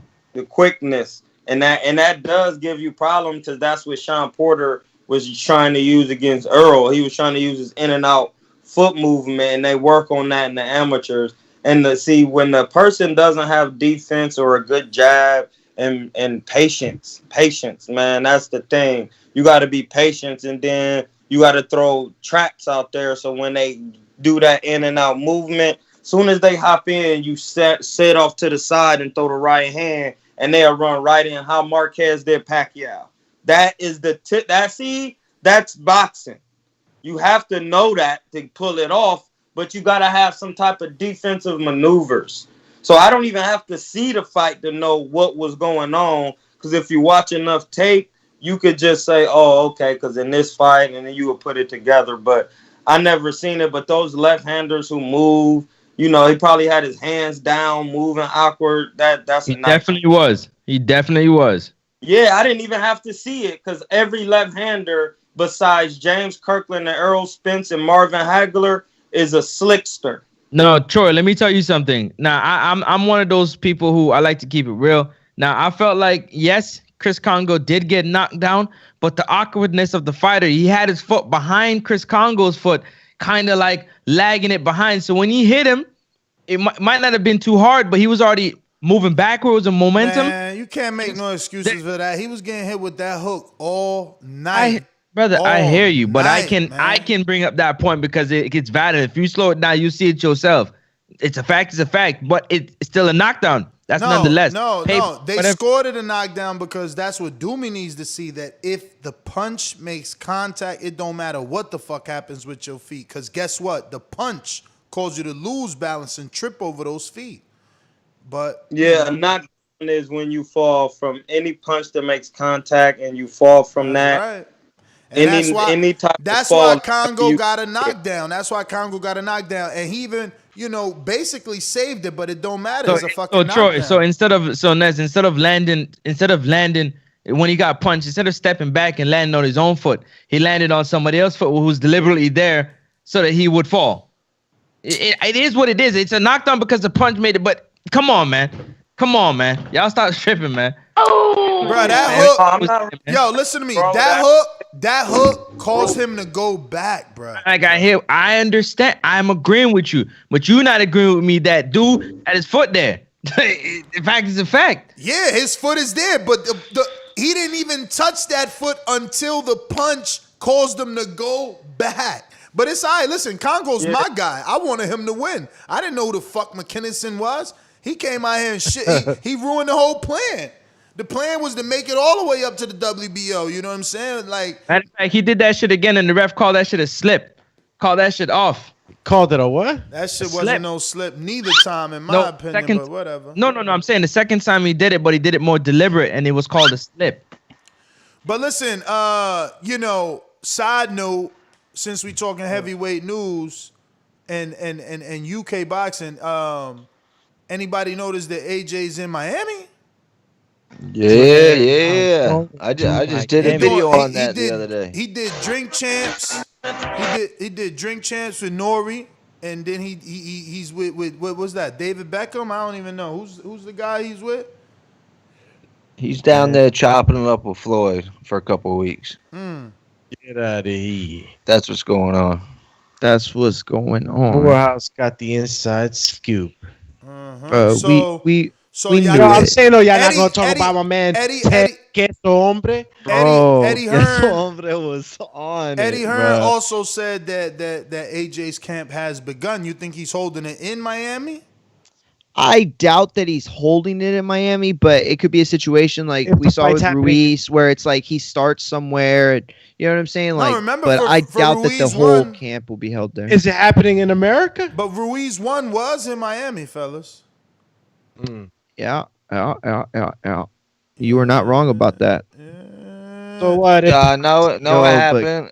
Guess this is what happened. After the first Ruiz loss from AJ, everybody around him, all the pundits were saying, hey, you got to get some boxing people around you. You got to get some real boxers, talk boxing, all day boxing. So what I think this is him splitting camp, because he has been in camp in the UK, taking a little trip down to Miami and chopping it up with Floyd. Maybe not so training. You think this is just a break in camp? Floyd's not training them, let's be honest. No, but I think they're talking boxing. But you think this is just a break in camp? No, I mean, he's down there working. I'm sure he's getting to the gym, but I'm not saying Floyd Mayweather's training him. I'm just thinking he's down there chopping it up with Floyd, going over game plans, picking his brain. And he'd be stupid not to. Picking the brain for that pullback counter, champ. He showed in that Pulev fight. Let's go, champ. Man, I know when people be training with Floyd, y'all probably think he be probably showing people like how to roll a shoulder and all that. No, he gonna break your silly ass down to basics. Y'all gonna be working the jab for so long, because you gotta remember, and this ties in back to the Ricky Hatton thing too. Ricky Hatton's son is going to have boxing ability, because you got to remember Ricky Hatton used to train with Floyd's dad, and Floyd's dad made a huge influence on Ricky Hatton because his mitt work is similar to Floyd's dad mitt work, Floyd Sr. And Ricky Hatton did outbox Malignaggi and stopped him by boxing him, not just brutally going out there and going all. He fought within the shell type of stance. Hey, Troy, man, I don't want to rain on your parade, but I think I do recall Ricky Hatton saying they had to bring in another mitt man because Senior didn't know how to do mitts for southpaws when he was getting ready to fight Pacquiao. No, I'm talking about far as just him saying about how much he learned from Floyd Senior and how. Yeah. No. He said he was the best conditioned he'd ever been when he trained with Floyd Senior. I heard about mad problems they had about him not showing up to train, and Floyd Senior. You know what I mean? He gonna show up when he show up. But I'm just saying that as far as that. But you got to know he gonna have some boxing ability in him, because Ricky Hatton has boxing ability. He just chose to pressure people. That's all. But when you hanging around Floyd and you training, Floyd is gonna be teaching you basic boxing, how to jab. He gonna teach you so many different jabs that y'all just gonna be an hour just jabbing and hooking off the jab and slipping to the inside and jabbing and drop. There's so much you could do off the jab alone. And if he ain't trying to learn that, and all this trying to roll his shoulder and pull a counter, man, that's gonna get him put to bed. Get some basic head movement, and there's nothing wrong with learning that from Floyd Mayweather. Because I noticed that with Tank, when watching the videos, Tank would be like, "Man, my arm," and he was like, "Yeah, like you've been jabbing with your coach, and y'all think y'all be throwing jabs, but now I'm on the mitts with you. Now your arm hurting. Why?" And Floyd like, "Yeah, we trying to work." And it's different when you got somebody like Floyd doing it. I'm telling you, it's going to be different. So, speaking of different, for Fabio Wardley, because we just touched on that, let's finish. So, no Ted Cheeseman, huh? No Ted Queso Hombre. Well, I mean... The best fight of the card. That was an amazing fight. We glossed over Wardley, that's why. But go ahead, let's do Cheeseman first.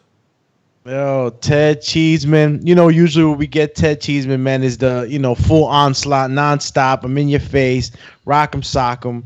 We got to see Ted, do different things. He just like we were, talking about Whyte and how he, kind of was still the same guy, maximum violence and all that goodness. But, he showed IQ. He didn't want to go in there and get clipped and do something that would have cost him.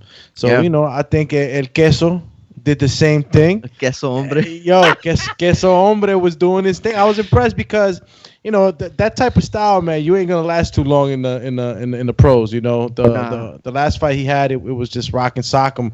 But You know, Kid Shammy. What's up with Kid Shammy? What y'all think about Kid Shamrock, dog? In the beginning, I was like, whoa. He's tough, man. Yo, Guess so how they're about to be got out of melted that cheese. fourth round. No, listen, listen. I was getting texts like, "Yo, Cheeseman was gonna lose." People thought he was gonna lose, like during that fight, and then he must have turned it around quickly on him. It was Well, crazy. Metcalf, I honestly felt was like the fight was trending towards a fun fight, but a fight that he wasn't going to win. And at some point, he started to put rounds together, and it was like even if he wasn't clearly winning a round or if the round was still competitive, he was showing like these moments of brilliance that were like kind of changing his momentum. And it was like all of a sudden this fight that was on a certain trajectory is now on a different trajectory. But then here comes the dog in Ted Cheeseman, the absolute fucking dog, to just bear down and take that fight back to Metcalf and fight his fight. I don't like the way Cheeseman takes shots, though, man. He takes shots, he took a lot. He caught a cut, right? He caught a cut. You know, I wonder if they give him a big fight now, like a big fight. They talking about Liam Smith. Liam? Damn, Liam Smith? Yeah. They're trying to say if he fights Liam Smith. That would be the trilogy, right? David?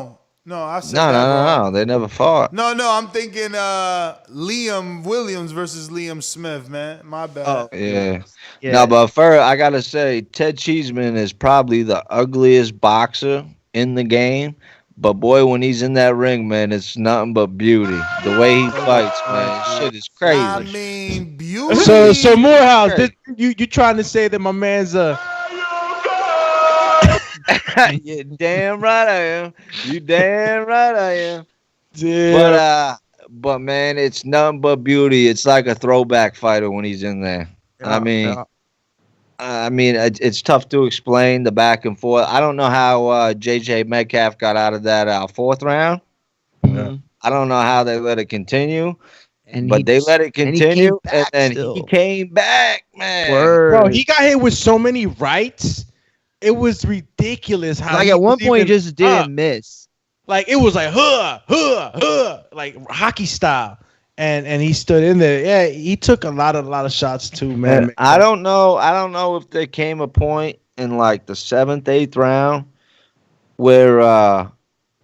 where Cheeseman just said, you know what, screw it. I don't think this guy can knock me out. I'm just gonna go right. I'm gonna get in the inside. And eventually he did. And we all saw what happened in the 11th, man. It was one of them throwback fights.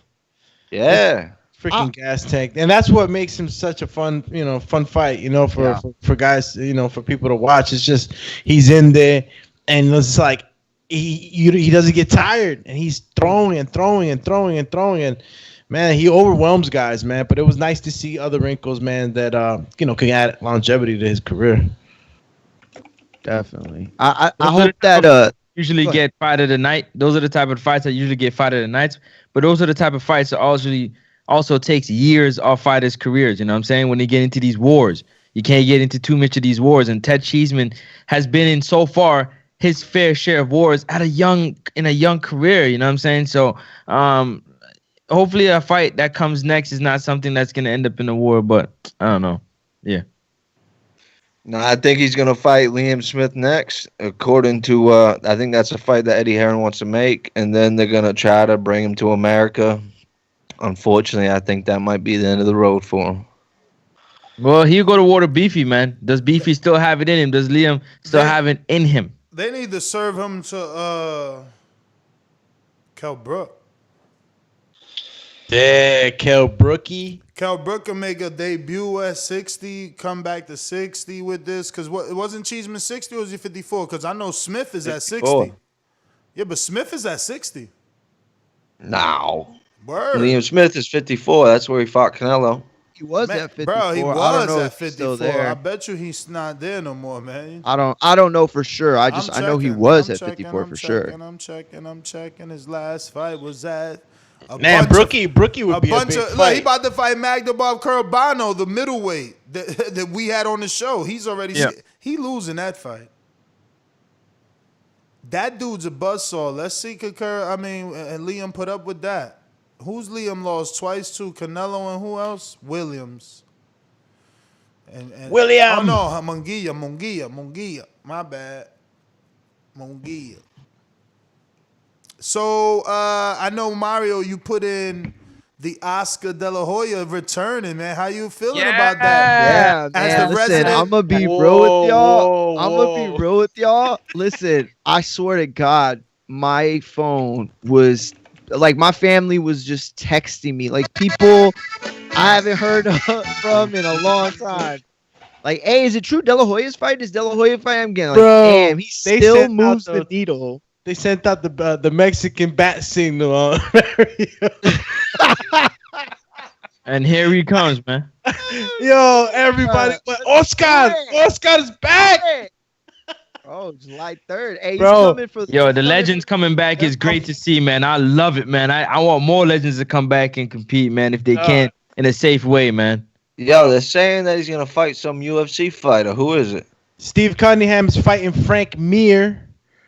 Word is born. That was crazy. I was late because, obviously, you guys knew about it and I didn't. But yeah, Steve is fighting Frank Mir. Frank Mir being a ex-UFC champion. He's no longer with the UFC. He was fighting for other organizations.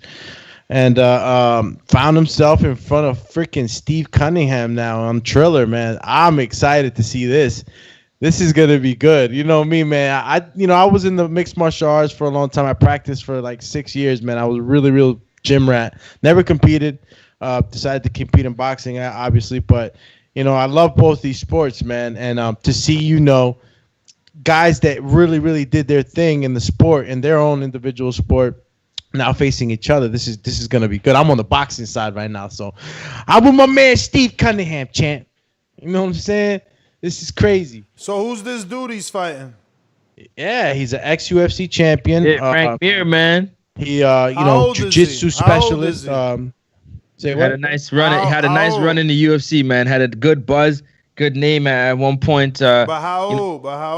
Cunningham's gonna piece him up. Lord have mercy. Can somebody tell me how old? I'm looking at don't nobody know his exact age right off 41. the bat. He's 41. But yeah, I was about to say he's in his 40s at least. And when is last time he fought? He probably fought for one. The organization won. I might be wrong, but it might be he transferred over to the other one. There's just could bunch be. Of. But let me see. I'll find that out for you. Yeah, but who's Oscar fighting? July 3rd. He said he's fighting a ex-UFC fighter. Who's that? Anybody got any ideas? Any inside info? Wow, last fight, I guess in the UFC was with Mark Hunt, and that was in 2016. I think he might fight the Huntington Beach boy, man. Nah. No way. Fight, man. It makes sense, man. It makes sense. They did business together. Huntington Beach, ain't that Chris Arreola? I mean, Tito Chris Ortiz. I think he's too big, though, no? That's crazy because to me, Huntington Beach, I'm thinking Huntington, New York. I'm thinking Chris Algieri, man. I'm thinking boxing. Y'all thinking fucking MMA.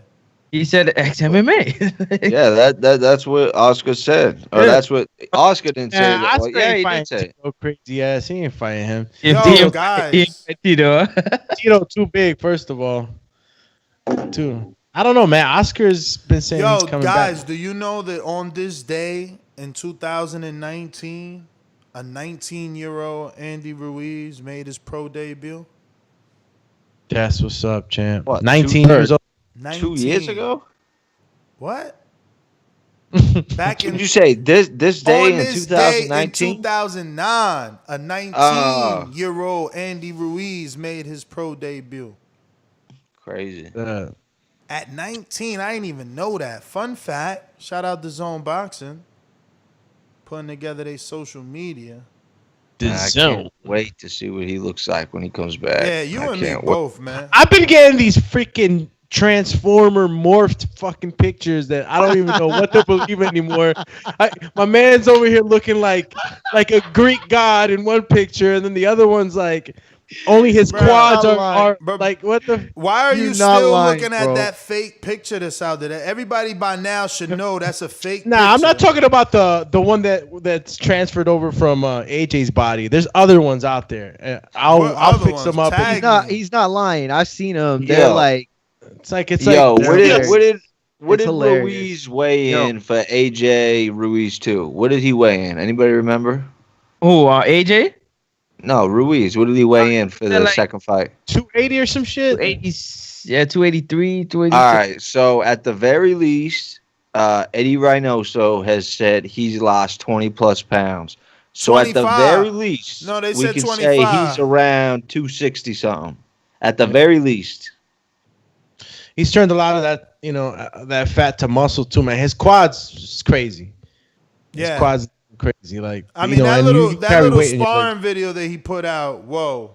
I mean, it was You like think 10 seconds. You think he was breaks looking right. 250 on the weight on the scales? I think he stays at that weight, man. Yeah, because they putting on muscle. I don't think they trying to lose weight, even though they've lost weight, if that makes any sense, right? Like, they working, that's all. They working.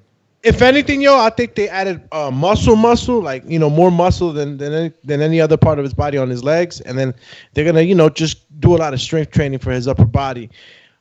He has to maintain a certain level of weight. He can't get too light, man, because then he's not gonna be hitting as hard, and these guys are not gonna be they're not gonna be getting shaken up.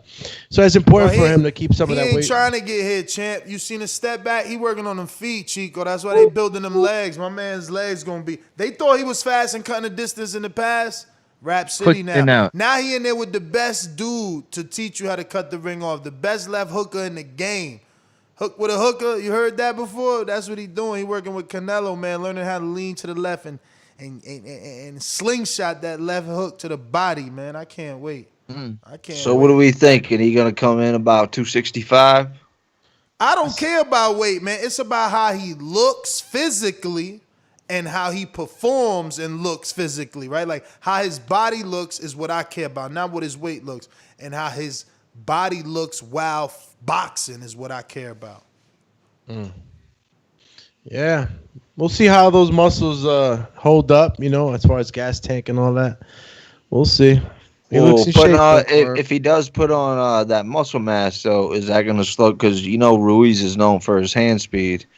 If he puts on muscle mass, does that slow down his hands, or is he going to be able to stay that same pace? Man, that's what I'm saying. I would hope that they're like putting that, weight on his legs and they're keeping him light and strong on keeping his base solid, but yeah. I don't know why y'all thinking like that. Like he literally says in every video, like I've never trained like this. Like he didn't even know what training like a champion was, man. Like he's not gonna be slower. None of that. The only thing we have to worry about, and that's just the honest truth, is does he leave it in the gym because he's been training for so long? That's all that we need to worry about. But man, he gonna be in shape. He gonna be in fighting shape.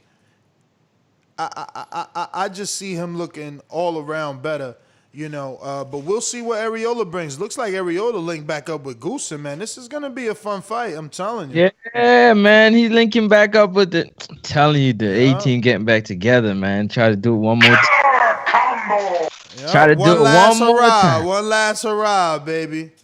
Yo, doesn't Areola and Konaki own the record for the most punches in the heavyweight division? I mean, probably, man. Them two dudes are that. Kovnacki was like the Polish version of Areola. You know what I mean? He was just a punching machine. Actually, I thought he was gonna be more, man. I didn't expect that Helenia shit, bro. Helenia. Nah, that's crazy. Wow. Yeah, but I think it's gonna be a fun fight, and I just can't wait to see him. Yo, since you brought up, I'm sorry. I didn't want to cut you mid-sentence. No, go ahead. All right. Since you guys brought up that dude, Steve Cunningham is fighting, I really like, Jake Paul. We need to get him a fight in boxing with a boxer. Like my man promoting, man. Like he know how to promote, man. Like the dude gonna put eyeballs on the sport, man.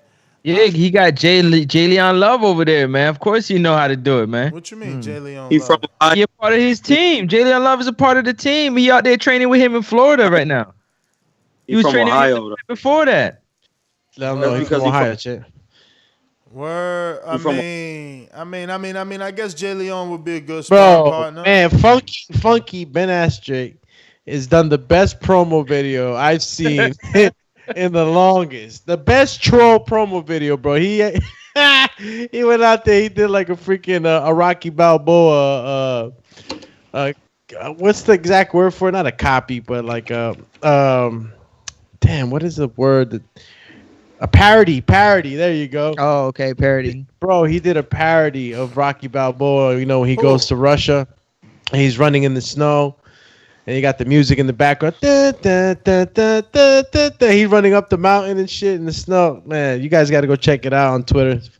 His Twitter's Funky. That's the name of the Yo, but Twitter. you see Ben Askren mushed him in the face, and then yes, Jake Paul swung at him Slapped from him. behind, hit him in the gut, and He ain't swung at him, man. He slapped him in his gut. He slapped him in the gut. He slapped him in the gut. But he didn't even flinch. but that You dude, crazy as hell. You mushed me in the face, bro. I'd have kicked you in your back. Yo, but that's what I'm saying. That dude don't care. He don't care. But he looked small and he looked like he didn't train. He came to the fucking weigh-in and Don't sleep. He came to the press That's how he conference. shows. Ness, I know you don't watch UFC, but that's how he shows up to his UFC events too. Like that's Ben Askren, man. That's how he is. But he came in like Jesus Christ chancletas, man. Like that's how he comes in jeans. Sometimes he comes in shorts. He wears all type of stuff. Jake Paul better sleep this motherfucker for disrespecting, man. Showing up like a dad. That's what he showed up like, a straight pops. Get out of here, man. Beat this dude up. I'll tell you what, though. I think Jake Paul's going to win, but it ain't going to be no Nate Robinson fight. It ain't going to be like that. So if anybody out there is thinking it's going to be a one-rounder sleep fest, I'm glad that's what you think. I'm glad that's what you think. So if he does sleep him, then you're going to be like really respecting him. hey, I've eaten crow on this show plenty of times. I'll eat some more. I don't give a damn. Masvidal slept he's famous more than anything for him getting slept by George Masvidal with a freaking knee in like 2 seconds. So like that's unheard of. You know what I'm saying? Ben Askren, he grew popularity off of that. I'm not saying that he's a great MMA guy or anything, or even a stand-up striker. I'm not gonna say that he's one of the best or nothing like that. But at the end of the day, this is a real fighter. This is the first time Jake's fighting a real fighter. So, he has shit stand up. He is nothing in stand up, but he's an Olympian. I mean, he ain't just gonna walk over him. I don't think. I can't see it in my mind. Sleep in there. What? Mm-hmm. Just sleep. He gonna get put to sleep. Who? Ben, whatever his name. Oh, Ben Askren. Yeah. He going to bed, bro. He can't do nothing. No, he going to bed. What you saying? Based off what? I hope he does, because that means that we could continue to get like Jake could end up doing a bigger boxing event. You know what I mean? Yeah, Ness wishing on the star for the dollars. Nah, not for the dollars, for the sport, man. For the sport. He's 24 years old. If he continues to enjoy boxing and continues to box, he can help us. He can help us as a sport. It's just the bottom line. He's 24 years old. The kid's a kid still, man. Oh, speaking of that, can I say something real quick? Go ahead. So I didn't realize, speaking of the Jake Paul, because Jake Paul is fighting a part of the Fight Club. The Fight Club is in partnership with Triller and Snoop Dogg. They are now running the Fight Club, so they're putting on fights. A lot of the fights that are on that card is also going to be YouTubers and TikTokers and stuff like that. So, but at the same time, with Triller winning this whole this Teofimo Lopez bid, the commentary of Snoop Dogg for sure is going to be a part of it, because he has signed a deal where he's a part owner. He's a part of every commentary that is associated with them. So get used to it for those who don't like it. One, and for two, and for two, all the musical stuff and all that stuff is going to be a part of it, and the show is going to be grand. Yeah, I heard they having Doja Cat now, and everybody's excited. I just got to tell you. So, yo, shout out to Snoop Dogg I heard they're bringing Justin Bieber for this one, and everybody's excited. Yo. Because Snoop Dogg is in charge of the fights and the musical picks. All the musical picks and the fights he's in charge of. No, that's huge. Quit pretending like you ain't excited for Justin Bieber, bro. No, I am. All right. I totally love Justin as an artist, but it's funny that I gotta eat crow. Like, revisiting this conversation from a business standpoint, to give Snoop Dogg some sort of access or stake in a company to be the face, to be able to invite the Justins, to be able to invite the Doja. These are just invites, you know. What's Thank easy, you, Ness. Keep going. You know, it's the same reason we have fighters at Border Wars or at Appreciate, because it's just an invite for me. Those are my people.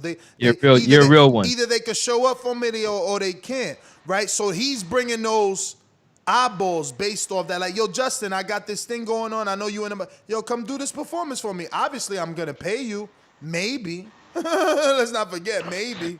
You know, we do favors for each other a lot of hold times. on. Dave, before you go, don't forget when Floyd was, his hottest, Justin Bieber was in fuego. Yeah. And every time Floyd and Justin was back and forth. So you got to think about it. Snoop ain't stupid. He's in charge of the music and the fights.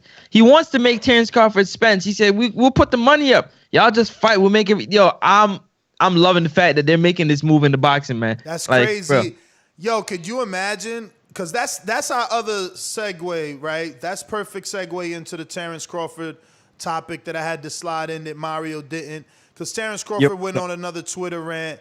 And let me just pull these up. I put it to you guys in a pre-pro if anybody wants to be the reader. Call me the reader. Yeah, I'll put in the... Hey, can I just say one more last thing about this Triller thing before we move on? No, we're not moving on. We're just talking Triller attempting. We're gonna read his tweet. But go ahead anyway. Go ahead. Is anybody nervous about this Triller thing after what we heard from Mike Tyson saying, no, he's done with Triller. He ain't doing no more business with Triller. Like, do we take anything? Why? Do we take anything from that? Why? No, Mike probably mad because they created Fight Club knowing that he was creating Legends League. Mike probably mad because they didn't buy Legends League and then created Fight Club. Yep, that's exactly what it is. I mean, or I don't know if that's exactly what it is, but I was just asking. I mean, Mike Tyson's a big name to be side by side with Triller, for him to come out publicly and say, "F them," and I'm not doing no more business with them. Fellas, hold on. Maybe Can I tell you something real quick? Split on them 1.9 pay-per-views. You know what I'm saying? Ness, I gotta add this part real quick. I forgot to add the most important part. You guys listen to this. So with this whole new Fight Club thing and the whole commentary, the commentators are allowed to say whatever they want, whenever they want, however they feel like it.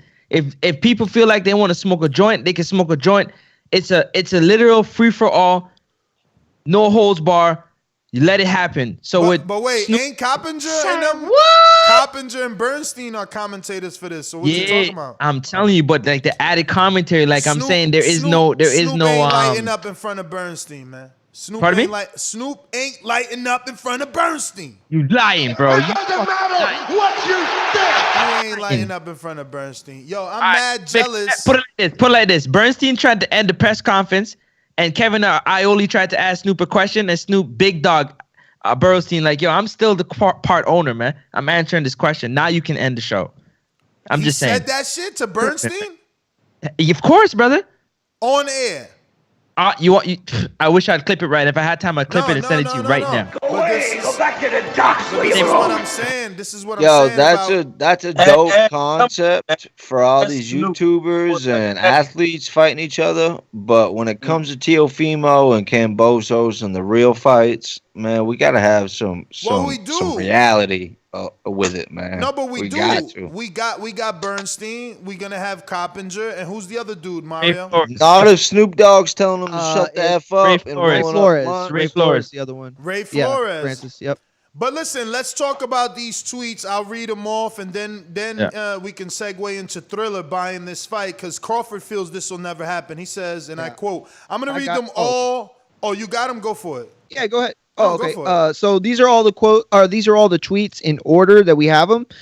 So Terence Crawford started off by saying, "If anybody's been following my career and not listening to the nonsense that people say, then you'll know I've tried to fight all the champions in my division years ago. What more do y'all want?" 3 laughing out loud emojis. "Talk is cheap. That's why I just show up." Then he sent another one that said, "Oh wait, y'all gonna act like I wasn't calling out these guys when I was at 140? 3 laughing out loud emojis. Then the next one says, "Wait, tell him to get a belt first. I don't know emoji." Then another one, "He not a real welterweight. I don't know emoji. He on the wrong side of the street. I don't know emoji. He didn't beat nobody. I don't know emoji. All those were different tweets. And then the last one, I done heard it all, but glove up. Wait, I done heard it all, but glove up. I'm over it. LOL. When I say it's a wrap, then that's it. It's over with. Don't ask me about it no more. And I'm done talking about it. So my thing is, what's the number that Snoop or Deal, if you guys could advise Snoop, because you said, Francis is saying Snoop said they willing to pay. My thing is, 3 hours ago, Top Rank put this out. I'm screen sharing, but I'll tell you guys who are not watching. It's a Terence Crawford picture with a Terence Crawford tweet that says, I can't wait to fight. So the man wants to fight.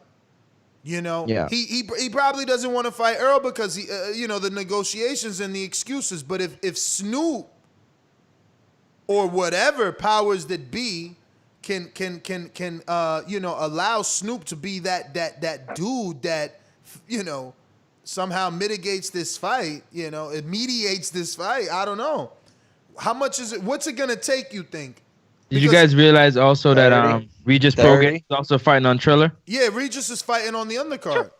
He's trying to make this show. I'm telling you, man. But again, my question is this: Triller just paid for Cambrosos. Because we got to think about this from a business standpoint. They just paid for Cambrosos, who's a mandatory. Now, it's my hunch that because of the breach of contract, they overpaid Tio to maybe say, we're going to keep you, here's our good faith by overpaying. This is to show you once you get out that contract, we will sign you, right?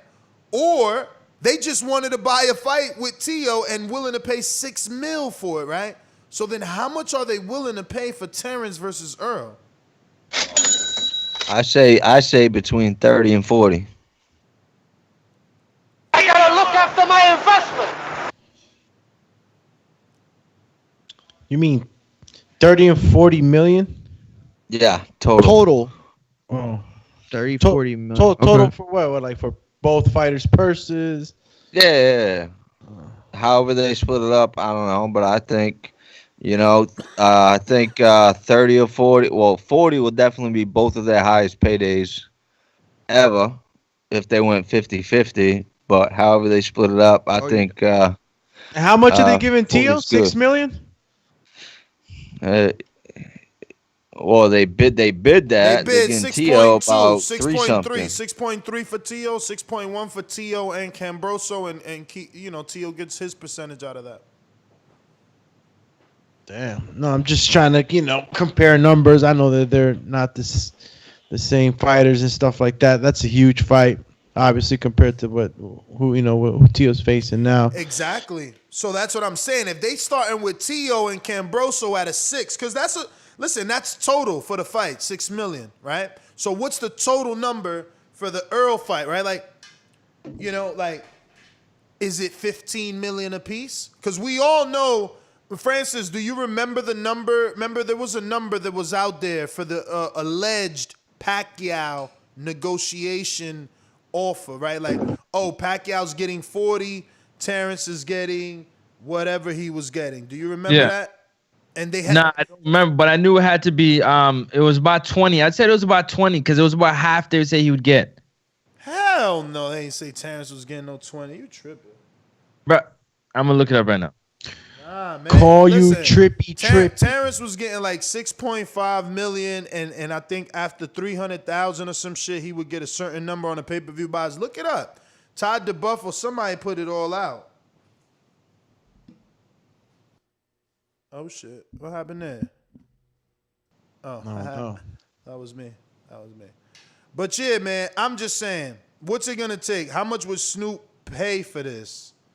And is that number enough? And Ryan Kavanagh, don't forget Ryan Kavanagh, man. He's a part of the Triller dude, man. You know what I'm saying? He's the production dude. You see, their whole thing is this: they're willing to bring high quality production to people at home to make sure they're entertained. They're willing to pay the most money to make sure the quality of production is high for those at home and those in the building, you know what I'm saying, that are watching and witnessing these fights. So they're willing to put the money out, man. If they're putting the money out on the production, I'm pretty sure they want the best fights so the production can go well.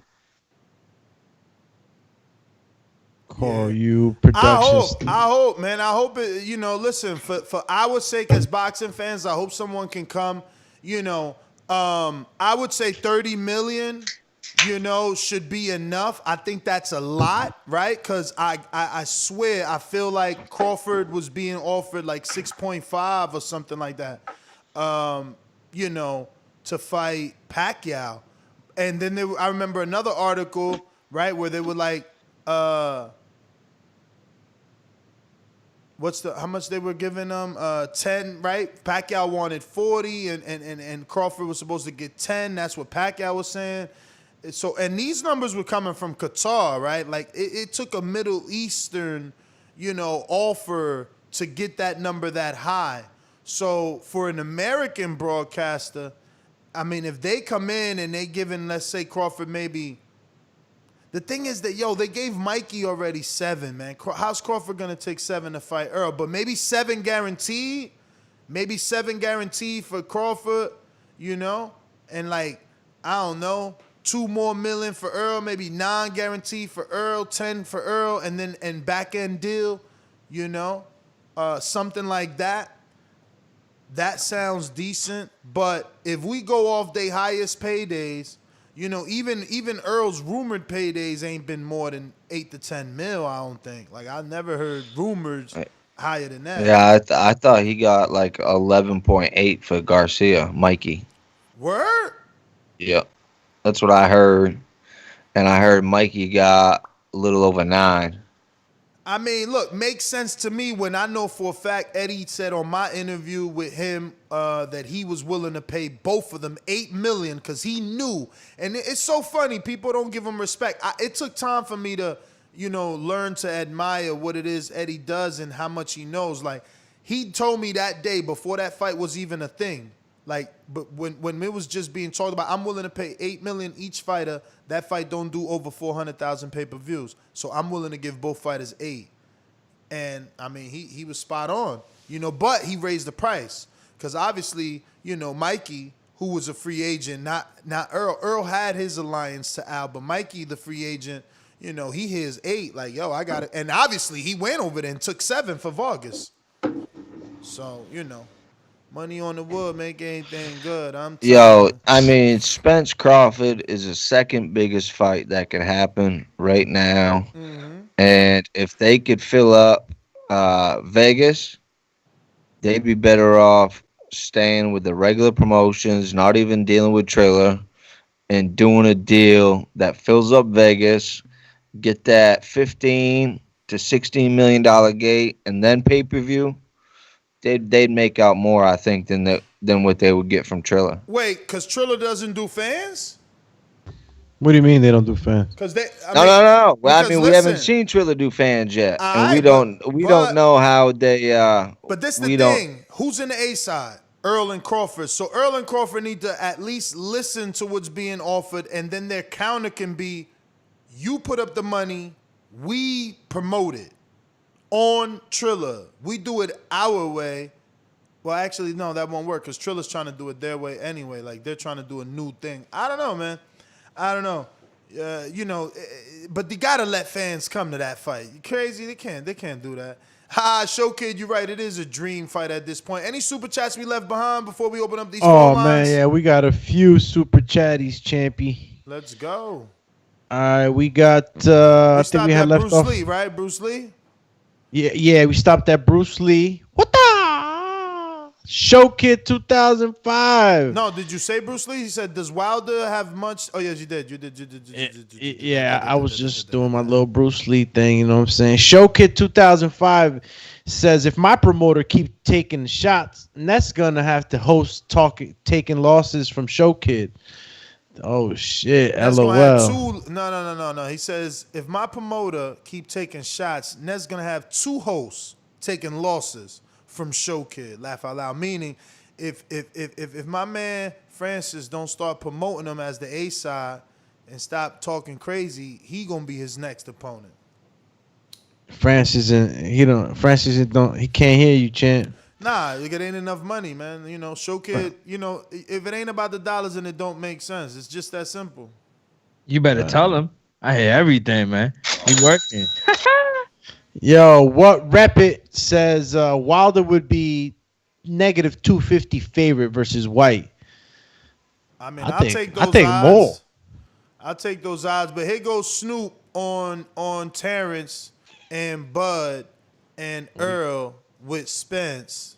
If you notice, it takes a whole lot to get those two fighters to fight, no matter how it's set up.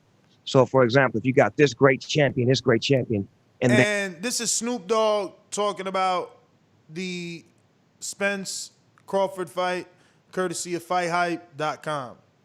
Fighting each other. What's the holdup? Over here at Triller, if you want to fight somebody, you think you can get down, we're going to lock it up. We're going to make it official. Y'all going to get down and y'all going to get popping. I mean, I guess it sounds good in theory, but like, it's got to make sense too. It ain't just like anybody could walk up to Triller like, yo, me and him want to get it down, and they going to lock it. It's going to have to make business sense. It's going to have to be a fight that people, you know, are interested in. You know, the Jake Paul, he's got that whole Conor angle. Like, you know, he's fighting this dude to get to Conor. This dude's Conor's boy, yada, yada, yada. Back to Snoop. I don't really understand about boxing is when you got a champion over here that's undefeated and a champion over here that's undefeated, why aren't they fighting? You make them dance around everybody else. See, but what we do is we just take whoever want to get cracking, you want to line it up, you want to get busy. See, the thing with that is that, like, let's say Earl or any fight that we wanted, right? Like, what fight do you want right now the most? Not named Bud and Earl, Alexander.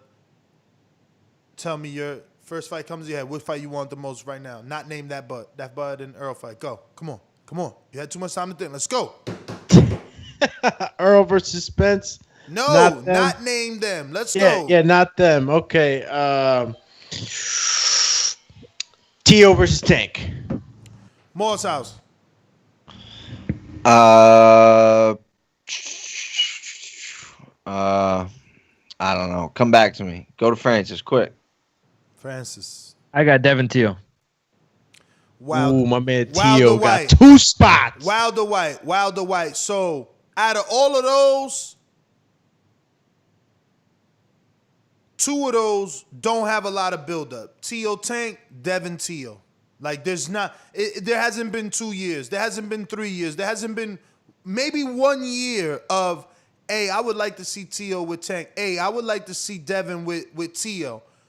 So how much is DAZN willing to pay for that fight today? Because it's only been a year worth of buildup, right? Where versus Dillian and Wilder, that's been brewing for years. So their analytics guys know that fight's gonna turn over some fucking pay-per-views because it's been built up. Some casuals have already probably heard of that, but have the casual paying customer heard of Devin and Tio yet?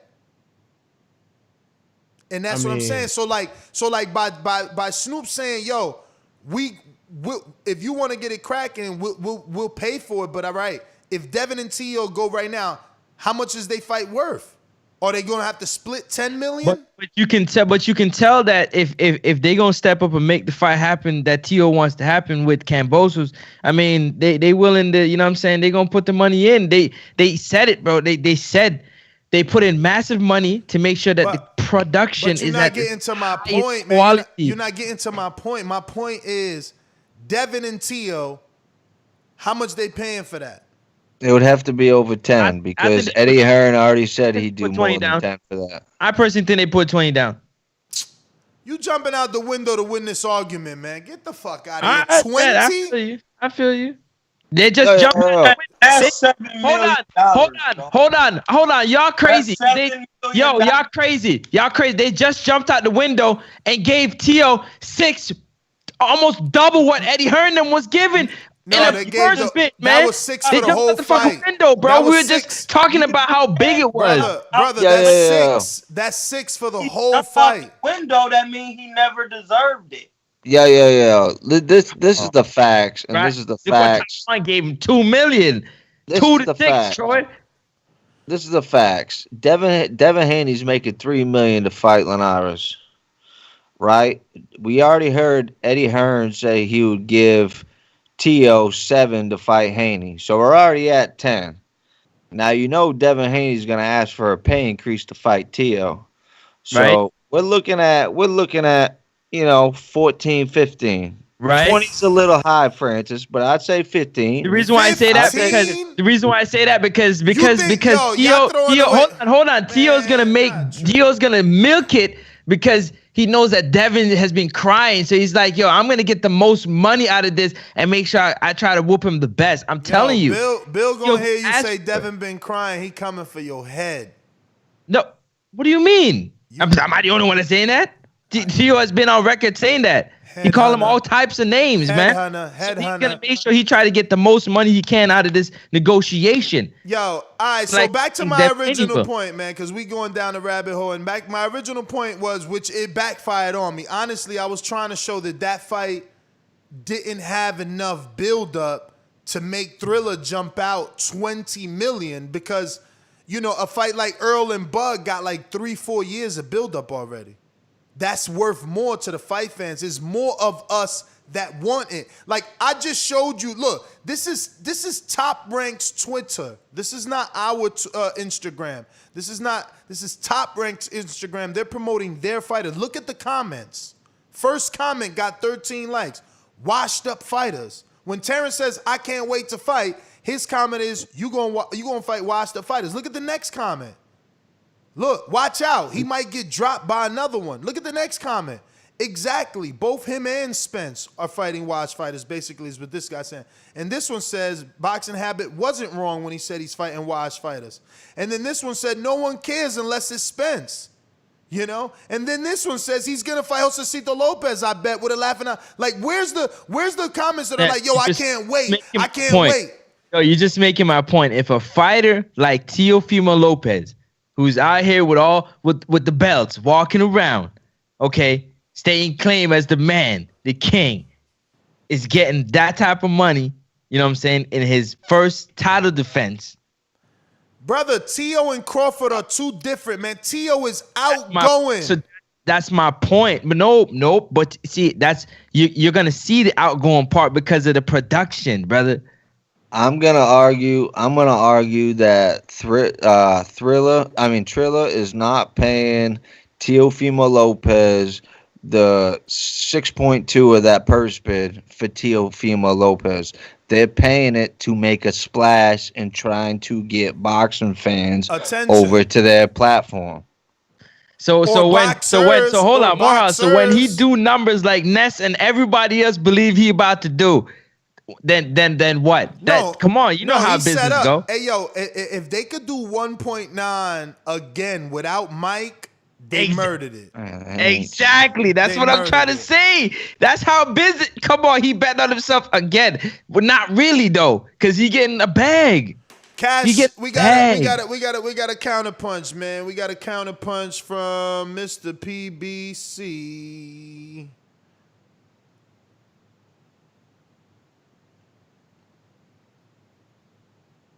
So quiet. Yo. Mr. PBC, baby. BoxingVoice.com. I'm the finest. Canelo talking about he believe he can win. Go to my kitchen. Get the sharpest knife and cut the bullshit out. I don't care what you do good. I do every fucking thing great. Mr. PBC, baby. Yeah, so is this a counterpunch or a call? Definitely your counterpunch, but I decided to just get your intro out the way. Don't make sense to play your intro the second time. Yeah, that's true. Well, I'm with Francis. You're talking about a clusterfuck of people. Rappers gonna be there. The promotional they did for the Mike Tyson and stuff was super big. You got every single hot rapper, YouTuber on there. I think the money is gonna be big, and it's just gonna be everywhere. With Devin Haney and Teofimo. I definitely believe they'll put out at least 20 mil each, 50-50. They can do it. They're on the app. Wait. A social network app. But wait, 20 million each, or you mean 20 million and they split They're it? 50-50. They split 20 million each, I believe. So you're saying 40 million for the fight? Man, these dudes got money. Nah, listen. You're talking about the dude related to the dude that owns TikTok. But they got money, but they ain't stupid. That's why they're in business. And I gave you more time. Wait. It's my turn. And I gave him more time, just so you know. But listen, we got to keep it in perspective, right? And what we do know is that they couldn't lock in the Evander Tyson deal at 25 million. And we do know that Legends League is trying to get Tyson to fight Evander, or actually Tyson said he's already fighting Evander, and the last rumored offer we knew was 25 million for Mike Tyson. But this dude talking about 20 million for Devin Haney and 20 million for TFN. That's a dream. That's a dream. That is a dream. And Moore's House and Francis need to also take that 25 million, keep that in perspective when saying that Devin and T are going to make 10 million. I mean, that's a lot of money. Can I tell you something real quick, Ness? I just want to tell you something. I was just reading also the comments and stuff. Wiz Khalifa, who performed on the Mike Tyson card, as one of the artists who said, yo, that's the best thing he has done in a very long time. And he's looking forward to doing those type of things again. So they're A game. Chill. Wiz Khalifa's like baby Snoop, man. Like if Bow Wow would have been able to rap as good as You Wiz, terrible, man. You terrible. so they ain't like best friends. You know they best friends. I don't even watch music and I know they best friends, man. So everybody, with all this extra, all I'm saying is, Francis, I'm gonna shoot your business bail too, and I'm eating with you. Yeah, that's the best thing I did in a long time, man. Francis putting on a magnificent. You got stake in the company, champ. Like, let me just state this too. Let me just state this for everybody to put in perspective. We're talking about these crazy numbers that Triller are paying. If we got Snoop Dogg, if we got Wiz Khalifa, that's you guys. if we got Justin Bieber, if we got the female rapper there, and then the event does $1 million, is Teofimo going to be able to take credit for that? I mean, we got all super A-list stars there. Listen, the main event. Hold on. I'll tell you what. Did we take credit away from Mike Tyson? No, we didn't. And Mike had the biggest Thriller because he had the inception. So he had Snoop. He had everybody there. You know, so yeah, but Mike's the biggest star. Yeah, Teofimo will be like, and that's the problem. But that's the problem. That I'm trying to show you that you are creating. You're automatically assuming Mike brought in those pay-per-views and excluding all the artists. And now, because it's Tio, you're also automatically assuming that the artists are now going to bring it in. Why didn't you assume the artists brought in any pay-per-views for Mike's? You just didn't. So it's not fair. For one, I didn't stand on that square that you're placing me on there. I never said anything like that. I thought 1.9 was high, and for 2, I don't think that it was all Mike Tyson to begin with. So I don't think it's fair for you to throw me on that square. I don't think I ever said that on the Boxing Voice. I mean, I don't know if you said it, but you also didn't say that those numbers weren't for Tyson. You know, and today in conversation, you did say, well, it is Mike Tyson. So you again assume that those buys came in because of who he is. And again, assume that Tio wouldn't do it because of who he is. And that it would be based on the artist. Which I'm not here to debate that. This is bullshit, right? Like, the truth is, yes, Justin Bieber's gonna fucking help. But yes, Snoop Dogg and every other artist that performed on the Mike card helped. So it's one and the same. Yeah, it's bringing casual fans, man, that love them, that might not want to watch boxing. And if you have both, that's even better. That's a recipe. Listen, this is my take on it, Ness, and you guys tell me what you think. When you go to a fight, right, if you're not hitting the concession stands or the bathroom in between a fight, right, what are you doing other than on your phone or maybe talking to the person next to you? Like, I feel like the entertainment gives you another bang for your buck, another value added to your dollar that you can have. Yeah, no, listen, again, I haven't been a regular boxing fan in such a long time. So like in between fights, I'm walking the bowl, I'm meeting fighters. You're working, that's different. Exactly, but I get what you're saying. Like if I'm there with my lady and we waiting for, whatever, rather than having, music playing and not doing nothing, looking at the screen and whatever they're playing on the screen, which is an infomercial, yeah, you're right. A performance wouldn't be bad. Listen, I wasn't mad. Broner did this a long time ago in Cincinnati. I was there live. He had a Young Thug walk him out. That shit was dope. It was like a fucking, it was dope. All right? I mean, they punched Young Thug in the face. City get crazy, the Natty, man. But, yeah, it was dope.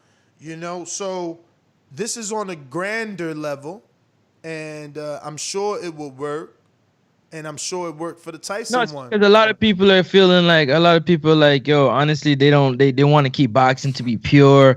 And we talked about the show. Floyd always put on a show. It's always been a show associated around with boxing. I know it's a classy, but the stars always came out. So why is it different that the stars are coming out now, except they're just performing? Yo, I got mad at Floyd when he brought the circus. What fight was it that he had the fucking circus in the crowd? I was upset, but like, again, he did whatever he had to do, and it's an evolution in the sport, man. It's just, we gotta evolve. We gotta find another revenue source. And I also think, genre. Just real quick, Ness and Francis, I also think that the platform, the network itself, the fight means different to each one of them. Like, I think Teofimo Lopez versus Devin Haney is more valuable to Dazn than it is Triller.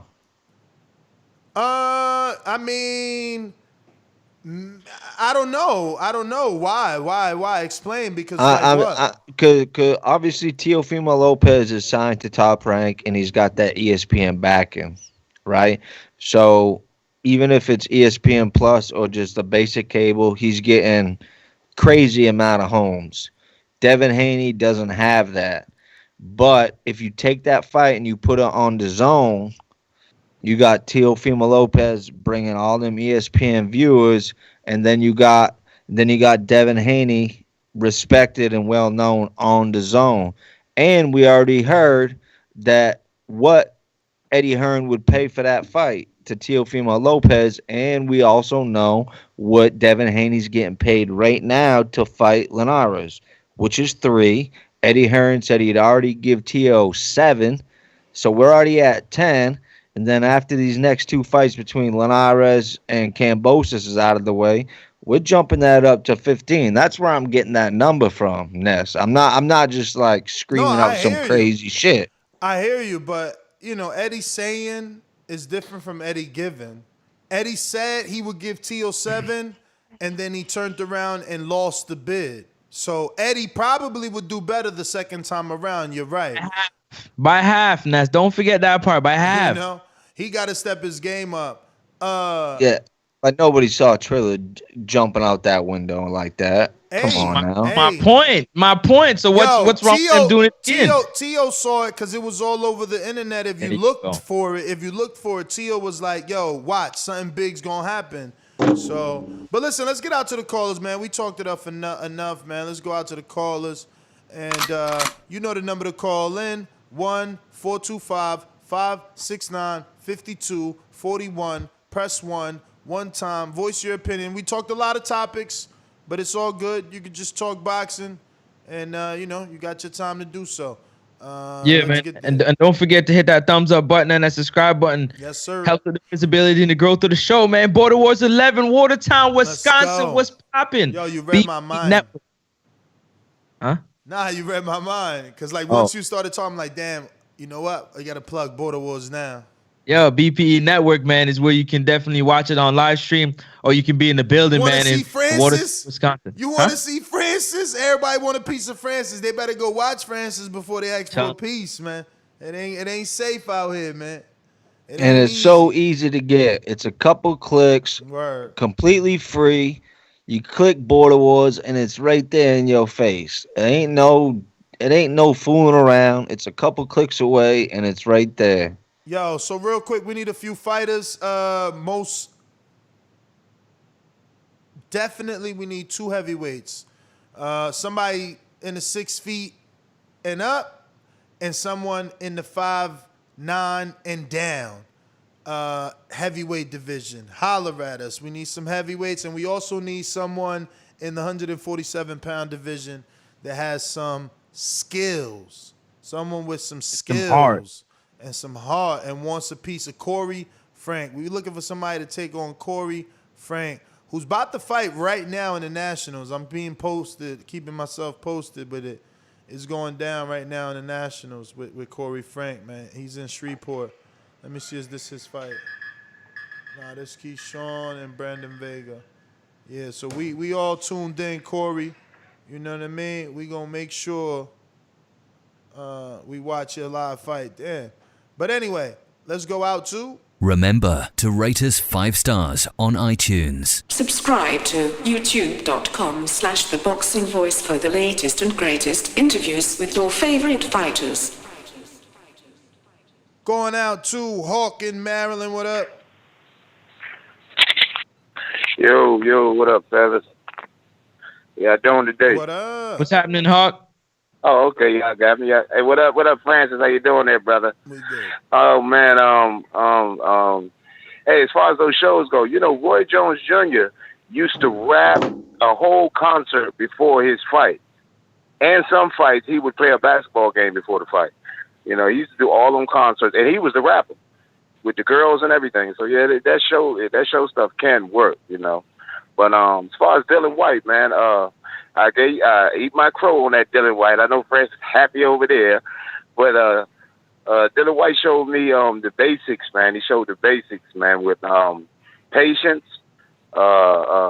stamina. He showed he had legs, which is very important, and he, you know, showed a good boxing mind. He was thinking on the fly there. He looked a little better than me yesterday. So yeah, he was, having good legs is most important. I can see him in there with Adam Kugnowski or Dominic Brazil. Dominic Brazil for Joshua and Wilder. So that'd be a good little thing. What do you think about that? Dominic Brazil for Whyte. That's a good fight. But yeah, I mean, you know, the last dude he fought, Valine just beat him. Yeah, but it's a whole different style of fight. You know, which kind don't fight the way that guy fight. He don't put out that kind of punch numbers. I think them two will be a good little battle.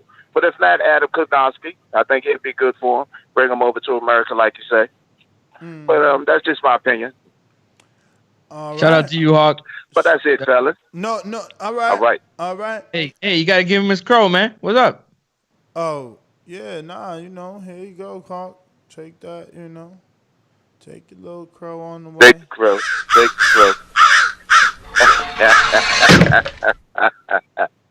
Yeah, big ups to Dillian Whyte, bro. Big ups to Dillian Whyte. Yes, sir. We got this king born in the Brooklyn areas. What up, though? Born.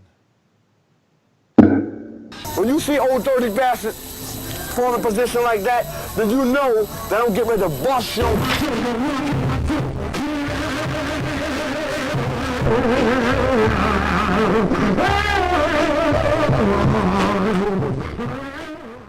Yo, peace. Y'all hear me? We hear Yo, you. I'm in the rugged badlands of Texas, going to Reno, Nevada. Listen, man. Yo, for that Triller joint, I need that. I want that. I need Jadakiss, Jeezy, Nas, Redman, Benny the Butcher. You know what I mean? Fuck it. Get Nicki Minaj on there, man. Let's get entertained, y'all. Let's get entertained. I'm with that Triller shit, man. And yo, I don't know my man PBC talking about. There ain't no $40 million fight between Haney and Teofimo. Man, they can get 10 mil each. They ain't getting 20 mil each. You know what I'm saying? Right. And yeah, I saw the press conference. You know, Dillian Whyte. Listen, man. Hey, you got COVID You look like you was a newborn baby or a new calf that was born. Your legs, shit was looking wild. You know, but listen, let them come to America. I got Kawanaki and Dillian Whyte. I got Michael Polite Coffee knocking out Dillian Whyte. Yeah, let them come to America. That's cool. Let them come to America. Get some Didn't work. you pick Povetkin?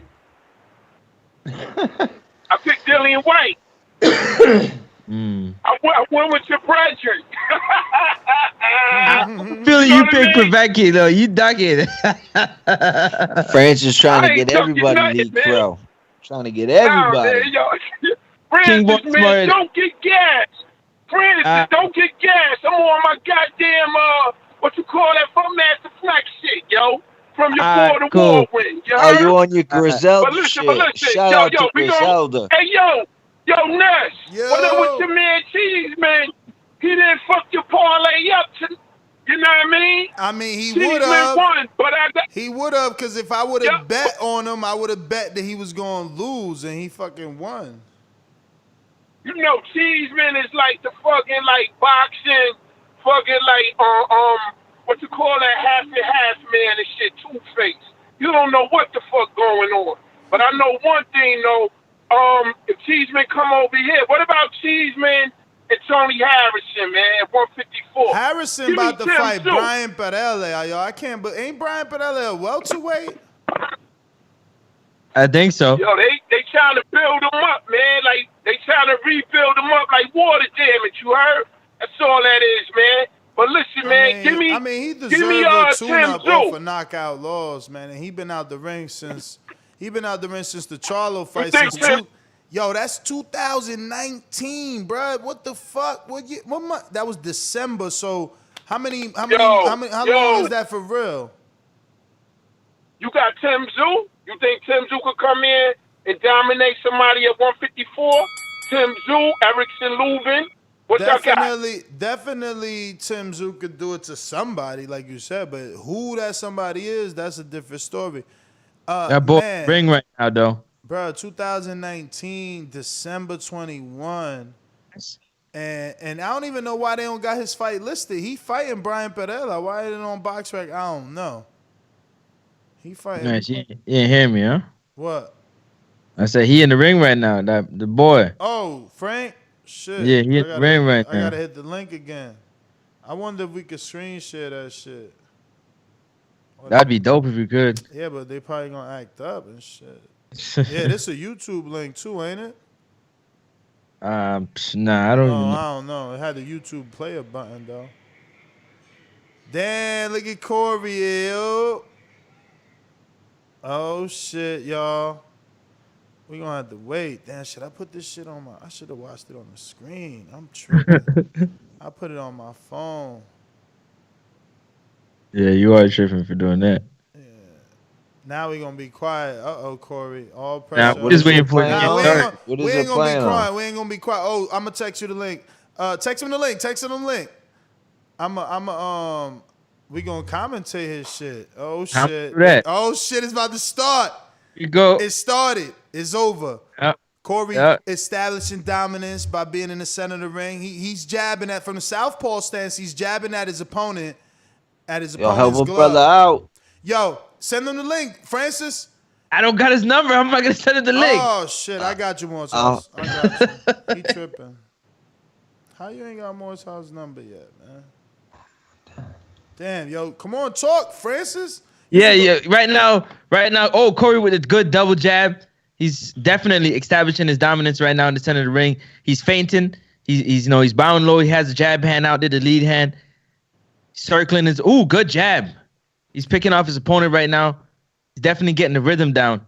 His opponent hasn't thrown a single shot yet. He's literally just in the high guard, trying to catch every punch that Corey's throwing his direction. They don't have a timestamp on this. No, they don't. Damn, we don't even know. Corey with the 1, good 2, straight left with the straight to left the to the body. stomach. But Corey got caught with a Ray Gomez lands a big left hook on Frank, and Frank still on the box, and he throws another 1-2, and he's got this is a big ring. Good for Frank. Good big ring. He can use this, but you know, he's not afraid to mix it up. He's coming forward again. Again. Oh, and Ray. Dig into the guts early. Ray has some power. He didn't land on Frank with that shot, but definitely you can see the velocity on those punches.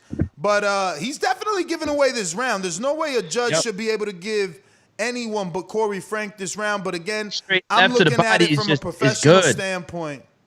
Straight left to the body is on point. He just 1-2 straight left to the body. Corey got the Venom boots on, black and gold with the red, and Ray Gomez is wearing, you know, blue and white. I'm actually gonna put the link in. Are you the sharing chat. or you're not screen sharing? I'm putting the. No, I'm not. I'm not gonna take that chance. I'm gonna put the link in the chat they for fight anybody right that now. wants to see it Ray's live. Corey's boxing. Oh, Corey the 1-2, 1-2 again. Oh, in the middle. Ray's throwing the uppercut. Ray caught him in that body. If you're watching the USA Boxing Team right USA, it's on teamusa.org. Oh, Ray's swinging for the fences right now. Oh, Corey's boxing. Oh, nice uppercut. Oh, whoa, come on. Corey's in there. He's fighting though. Yo, but Ray is letting hands go now. Big shots. Oh man. Don't hold his head down. Yeah. Oh. Yo, that kid Ray, he's got a style for the pros for sure. Oh, good shot by Corey. Good right hand. He better you better get out of there. Don't give him a chance. Why he's standing in front of him?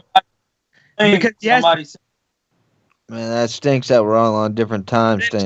Send Troy the link. Nah, it's the same timestamp, bro. As soon as you get it's live. Send the link. I'm gonna send it. End of that first round. I think Corey got that round. It was a little steady, a little, you know. I mean, the dude came on strong. The dude came on very strong at the end. It looks like the dude, that was the game plan to let Corey get the first. I don't know how many minutes are these rounds. Not sit on the stool. What are you doing, Corey? He's saying I'm fit. Yo, I think I'm like 10 seconds behind y'all. How many minutes are these rounds? Try to refresh your page. I don't even know. Yo, Corey sat the other way. That's some new shit. Looking at his trainer. That's some new shit. All right. He pulled that. That shit's dope. Yo, gave his back to his opponent. That's some new shit. Okay, Corey, that's some statement. Just looking at him like, what are you doing? Troy, you get the link? Okay, now he turned around. It wasn't a mental thing. Nah, this ain't the trials. This the nationals.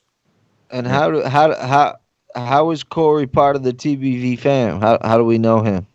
Because he's fought twice and he's won. He's been on Border Wars. He's a friend of the show. We've interviewed him. Good, awesome. Corey looking in shape too. You can see them. Why does ring look so far though? Is it me or is the shit mad far? Right, like the camera. Maybe camera angle. Yeah, the camera is far, man. I just zoomed in. Oh, did you? Oh, good. No, it's far, but you know, even I zoomed. Oh, good body shot. This dude Ray's going to the body. Ray's going to the body. Ray got good body shots and uppercuts, man. Corey cannot be banging with. That's right. Get on the bike, jab. 1-2 going move. To the body. Oh my God! Come on, Corey. Oh shit! This dude's going hard to the body, brother. Hard to the body. Corey, move, man. Oh shit. Oh, Get right here. Oh, Get out of there. Oh, he's working, Corey. Oh no, cover up, baby. Cover up that. Don't let him work that right. Good shoe shine, yeah, but this ain't what you should be doing, he's leaning on him. Hey, bro, you gotta box this. Oh, good left hook by Corey. Let's go. Left hand. He very young in an amateur career. You just gotta relax in there. That's what I'm saying. Like, just missed him. He just missed him again. Corey, why does he want to get on the inside? You gotta get away, man. Why is he trying to? I don't like that he fucking body shots. Hey, there you go. Come on, this dude dug like 3 body shots in there. Come on, Corey. Come on. Good man. Big right hook by Corey, but he must be tired. He's clinching, man. He's gassing. Look like he's gassing. Oh, left hook by this guy. He's Ray. just double right hook to the body by Corey on the ropes. Another right hook to the body by Corey on the ropes. Ray with a big straight right. Oh, big uppercut. Uppercut by Ray. Fuck. Man, Corey got to give himself some space. Corey got to work on his defense. He needs space. Good straight left. He's trying to. Shit, he about to get stopped. Get out of there. Corey, move, baby, move. Tried it. Move. Shit! Oh, damn fuck. Bruh, he gotta get on the bike. This dude could punch, man. He trying to fight a dude like you. You gotta move, man. Count. 8-second count. Oh, straight left by Corey, but you see, relaxed. he gotta move. He want to fight. Yeah, he want to fight. He's dogging it now. No, man, he gotta win the fight by boxing him, man. Pick his spots to fight. He can't fight this guy's fight. Well, now I don't think he's got a choice He now. Ness He's got a 10-8. Shit. Big shot. They fighting though. Corey, big straight. Oh, good. Oh my goodness. Corey just countered him, but he countered Corey back. Lord, this is crazy. This is a big fight. This is a tough fight, man. What is this? Oh, end of the round. Shit. Hold your hand up, Corey. And they gotta put a timestamp up in there so we know what the hell's going on, man. That's crazy. And this is what I'm telling y'all about, let me not even say it. Let me not chill, even say man. it. Chill. Let me not even say the differences, man. Hey, what's going on right now is Corey doesn't know how to fight as a southpaw. And that's what I'm trying to tell y'all. Like, he is not good at fighting as a southpaw. He's not using what southpaws do against right-handed fighters. Is the guy right-handed? Yeah. I'm sure he is. He not going towards, he not jabbing, he not using no jab.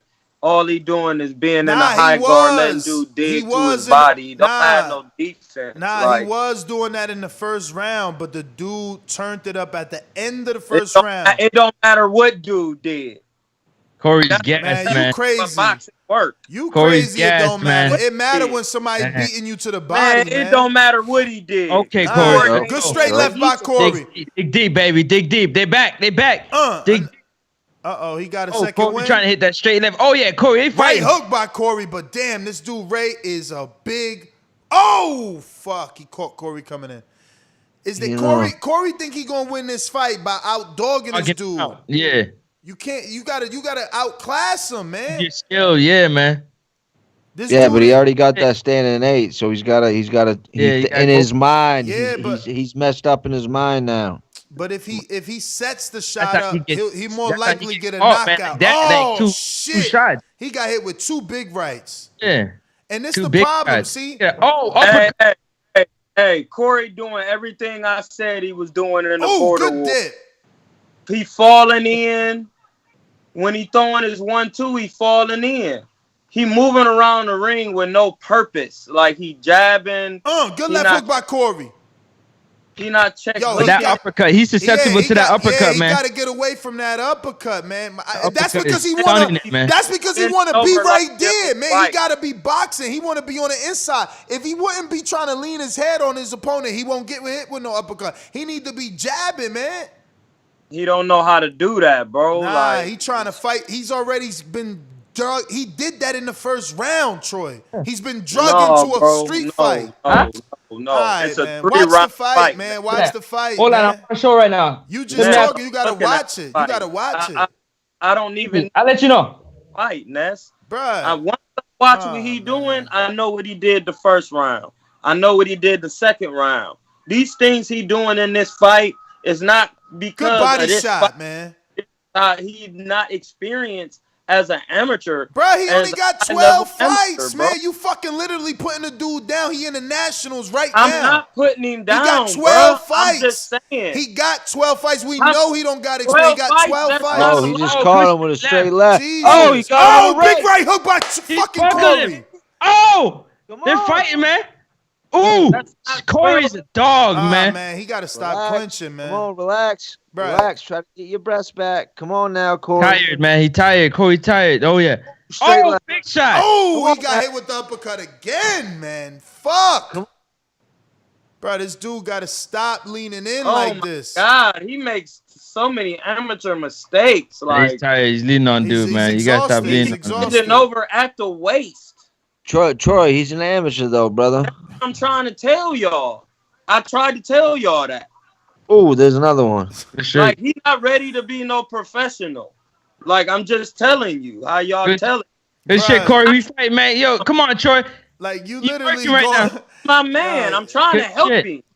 Is that it? Is that the end of the fight? That's not how you help, man. That's not how you help, man. Hey, bro, I'm a pro. You can get hurt in there. This is how you help. That's not how you help, man. Like, we literally commentating his national fight, and you No, talking it's about okay. you ain't He ready got to be a 12 pro. fights. If he keep being an amateur, bro, he gonna have Troy, more. chill, This shit man. don't Just count, chill, man. Ness. Just chill, It's man. okay, bro. He'll be okay. All right. Well, the It's fight like is thunder. over. I had amateurs too, bro. You got to pick this shit apart so when you want to turn pro, that you don't have these mistakes, bro. This You a can't be national thinking tournament, Troy. This ain't a regular amateur fight. This is a national tournament. This ain't Bro, a regular I amateur don't fight. care. It's levels of national. Exactly, it's levels. That's what promoters want. National tournament wins. That's what they want. But he a it's 12 levels. fight amateur, It's bro. levels. Like he not about to be. All No right, promoter's man. about to be looking at him right now. If he would have won this national, they would have been looking at him. So what is you talking about? You No, tripping. bro, not with 12 fights. He gonna have to keep doing, bro. His skill set. I don't care if he would have won the nationals with that skill set. No promoter is gonna be looking to throw him in there right away, bro. I'm trying to tell you the honest truth. As a professional boxer, bro, that's all I'm saying. He got a lot of growing to do. That's okay. He only got 12 fights. He's a young man. And we all was there. That guy he probably fighting looked like he know what he doing, bro. He was running him in the shots. Every time Corey bent his head over, he ran him into an uppercut because he bring his head up out of the hole. Like, it's okay. I'm just saying, like, he's not ready to turn pro. I don't have to watch him fight. I was on his level at one point. I already know the mistakes he gonna make. If I get in there with him, I know he gonna do the same thing. So you made it to the he doing nationals right now. So you made it to the nationals. I don't have to go to the nationals. So then you wasn't on his level. You wasn't on his level. You wasn't on his level. You can't say you made it to his level. That's what I'm trying to tell you. Once you step into the pros, to his level. You don't have to do the nationals. You can't say you made it to his level. You can't say that, bro. Like, Ness. You made it to a higher level than him on the pro. All right, then I fought open in Ohio State Fair, bro. You made it to a higher level in the pros, man. You made it to a higher level in the pros. He made it to a higher level in the amateurs, man. Bro, if the amateurs don't even mean nothing, Ness, that's what you think, man. That's what you think, man. No, that's the truth, man. That is not the truth. That is not the truth. That's a lie. Yeah. Hey, we're all missing the big point. Promoters look for amateur national wins. You are lying right now. But let me get to these callers, man. That's not true. Hey, yo. Hey, let's not forget the big point. This dude, Corey, he's part of the TBV fam, so that's the most important. Obviously, not to Troy. Troy mad he want the fight. Now you should fight him, dogging him. You dogging him, man. Y'all, I'm not shitting on him. Y'all niggas are sensitive. Nah, we not when sensitive. When it comes to boxing, it's a time and it's a time. It's a time and it's a time. It's a time and it's a time. If you get your ass in there, you gonna get touched on, and I'm gonna talk about it. It's a time. When I got in there, I got touched on. Niggas talk. But it's time to break it down so the man can get better. But That's you ain't get touched on in the nationals, man. That was the national. Bro, I know, because I skipped that shit and went to the pros and took my headgear off. And it's funny because I wanted to knock niggas out, and bro. it's funny that you would say that because he wants to go to the pro, and you saying he not and ready. I'm telling you, he not ready. But he made it to the nationals, and you didn't. But he more ready. I didn't you more even ready try than to him. go to the nationals. Come on, man. I wanted to be a man. professional, bro. Nah. And so does he. Yes, and I'm telling you, as an amateur fighter right now, he needs a little bit more work. Okay, so in the pros, you don't want him. What point taking aren't you missing? You can't come back from that, bro. What point aren't you missing? You can't come back from that. But what point aren't you missing? That he's in the nationals, so he's at a higher level than you. So if he decides to go pro, why would he be at a disadvantage? There is no higher level than professional boxing, Ness. You can be a national champion as much as you want. Okay, so promoters just give extra money to dudes with good amateur backgrounds. It don't matter if they get extra money. They get extra money because they get work on the front. It's they fine. still have to pan out as a pro, You admitted it. You admitted it, man. It's all good. As long as you admitted it, they get more money for having amateur background. We can move on. I'm good with that. Nobody's disputing that, bro. You're missing the point. You are disputing it by saying that no one would look at him if he won that national because he only had 12 fights. No, You said that. Only got you Ness, said that. Bro, listen to what I'm saying. I'm gonna say it one more time, bro. It don't matter if how he many won the times you national say it. I heard it the first time. I heard it the first promoter time. is gonna be investing money in him because as soon as you put him in there with the right journeyman, they're gonna he's gonna be. He's not experienced. Yo, listen. They said Wilder had no skill set, and a promoter. No. Wilder has one punch knockout. A promoter even signed as him. An amateur, you're trying to Corey doesn't have that. He didn't display that right now. All right, I'm not trying to shit on him, bro. I'm just trying to tell you, as being a professional of watching his nationals, he needs more national work, bro. That's all I'm saying, bro. You building that fight, man. You building that fight for real. You building that fight. Because I just watched him fight, bro. He not ready. Like, if I get with him, he can get ruined. Like, did you hear dude said Dillian Whyte's trainer? What? Like, I'm the real guy, bro. Like, it's not a joke. I hear you, man. I hear you. Got that in your mind. No. That's why when I get to you and you see me sparring some real pro niggas, you're going to realize that a Corey needs work, bro. It's in my mind. Work. That's all. He's just an amateur that need work. He my little bro. I love him. Oh, shit.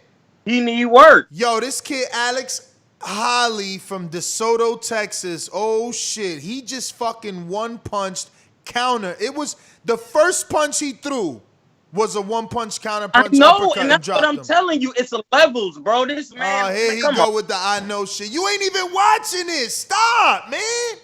Stop. Go drink some Seamore's tea. You keep not watching the fight and then like, okay, you watching the fight. There you go. That's how you shut me up. Prove me wrong. Edwin Solano, talk to us. He watching the fight, y'all. He watching the fight. How you guys doing, man? You guys great commentators. Anyways. Not Troy. Troy a comment hater. I think he has a lot of experience, so he has a lot of knowledge. It's all good. But anyways, I think, you know what, Teofimo's probably gonna get his 10 million that he asked for, man. That dude has like law of attraction or something, man. That's crazy. And then I think Haney's probably gonna get 6. And you know one thing too, Snoop Dogg did a commercial with Bad Bunny, so he might be in the fight too. Oh shit! They did a Corona commercial, so that'll be it's gonna be crazy. So they're real good friends. So anyways, I'll keep the good work, man, and good luck to Corey, man. He's gonna learn a lot from this loss for sure. For sure, he got to. Yo, it's the tank, man. You can never let your tank be the reason, bro. Like that. That cannot be the reason you lose a fight, man. Is because you tired. That's the one thing that you could fucking. That's the one thing that you can make sure. Is right, is your gas tank, man. You can't allow that. You should lose the fight because you got knocked out or you less skilled than your opponent, not because you tired, man. Like, he got to work on that shit.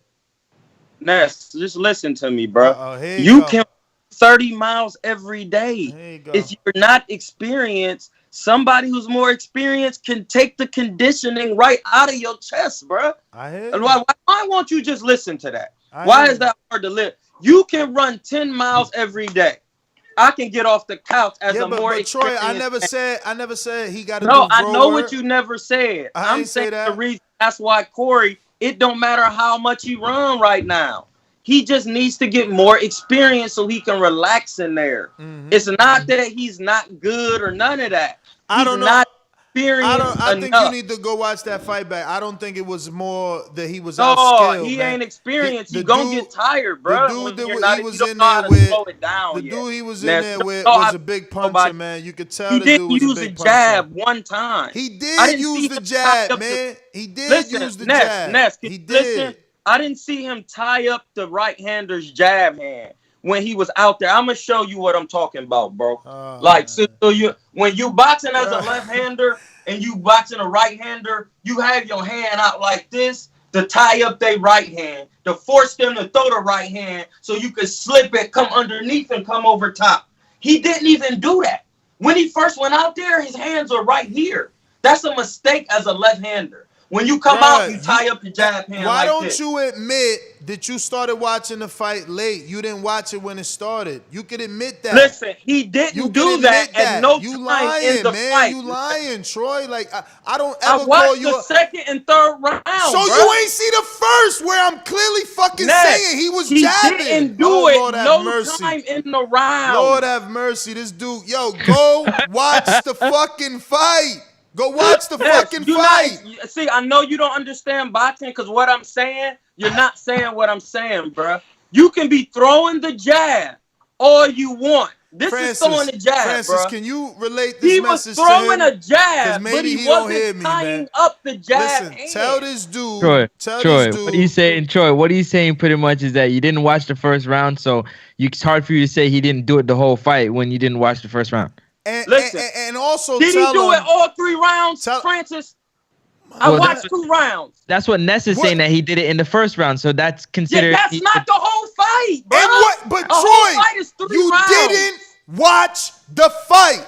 Just stop talking and listen. He did it in the first round, right? Let's say that was a 3-minute round because we don't know. They didn't even have a fucking round clock, right? Let's say he did the whole 2 minutes because that's what I have already said. That the other dude came on late. Ray came on late, and Ray has a Margarito style. So that whole jab shit ain't working. It ain't working. Ness, I'm a pro, bro. I don't give a works, fuck, bro. I don't care that you a pro, bro. He doesn't know how don't to do fucking this matter, shit. man. Listen, did Paul Williams It's use it? okay, bro. Did Paul Williams? It's okay. Did Paul Williams? I know that's your man. Listen to me. Just Listen, don't get it listen yet. to me. Listen to me. Did Paul Williams use his fucking jab versus Margarito? No. Okay? No. How about Floyd? Was he using his fucking jab in the first 4 rounds? You gotta chill, because you're naming the wrong type of. Corey was in there trying to box, bro.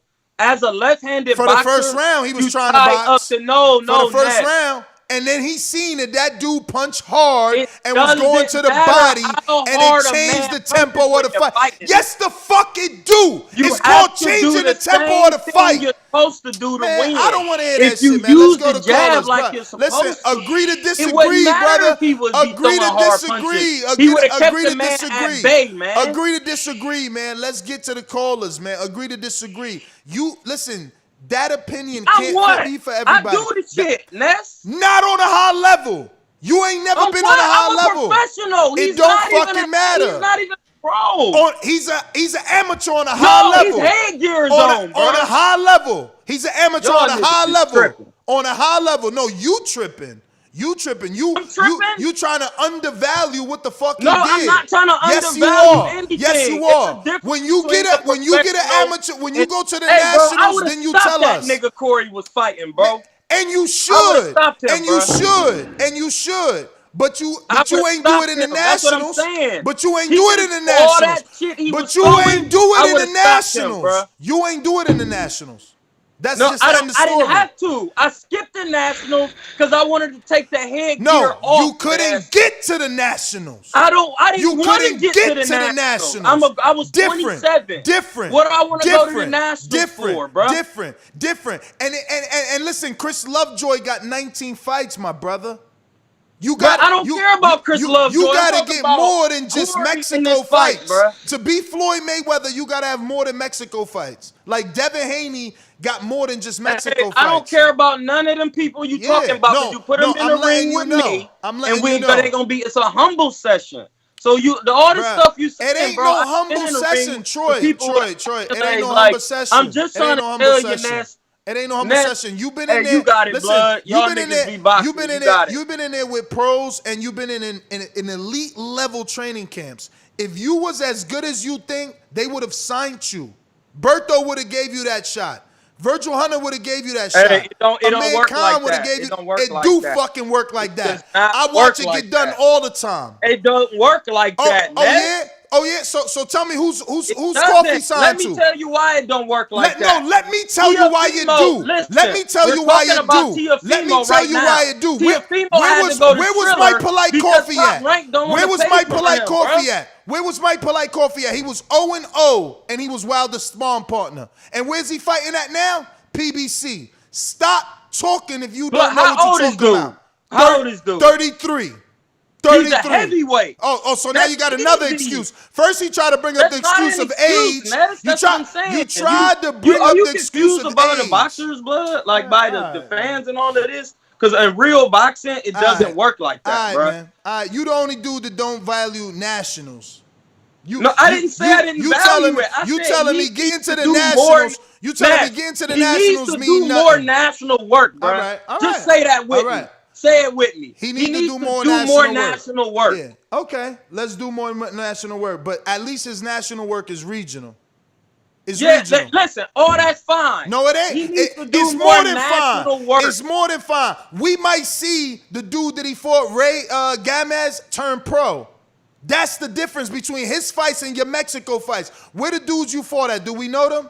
Bro, it don't matter because you fight all the same bums. It matters. Like that's it all matters. Y'all It think matters. y'all fighting bums over here in the States? They different bums. Man. It matters. No, I fought It the matters. bums over. I fought the same You can't journeyman discredit somebody, that Adrian man. Broner That's fought, his story. Danny That's Garcia his story. fought. You can't just Like, discredit him. You can't just discredit him. That's his story. Let's agree I don't to let people disagree. discredit you, but you want to discredit his story. No, I'm not discrediting Yes, him, you bro. are. He needs more amateur national work, Ness. Yo, Troy, Nash,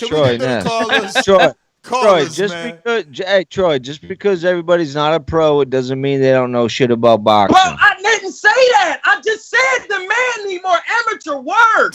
No, do y'all hear that? No, you said he can't turn repeat pro. what I just said. No, repeat what I said. What though. you said? What repeat you said? What I just said. You said I he don't think y'all can't. hearing You that. said he can't turn pro. That's what the fuck you said. No, I didn't say that. Yes. I said he's not ready to turn pro But meanwhile, now. He needs more national work. But do y'all understand that? But meanwhile, he made it to the Nationals and you didn't and turned pro. So why can't he turn pro? Hey, Ness, everybody who gets into amateurs does not try to go to the Nationals, bro. Hey, Troy. Do you want somebody else to come in and tell you that, bro? Hey, Troy. I never cared about no national tournament, bro. Hey, Troy, the fact still remains. He made it to the Nationals and you didn't, but you turned pro. Why can't he turn pro?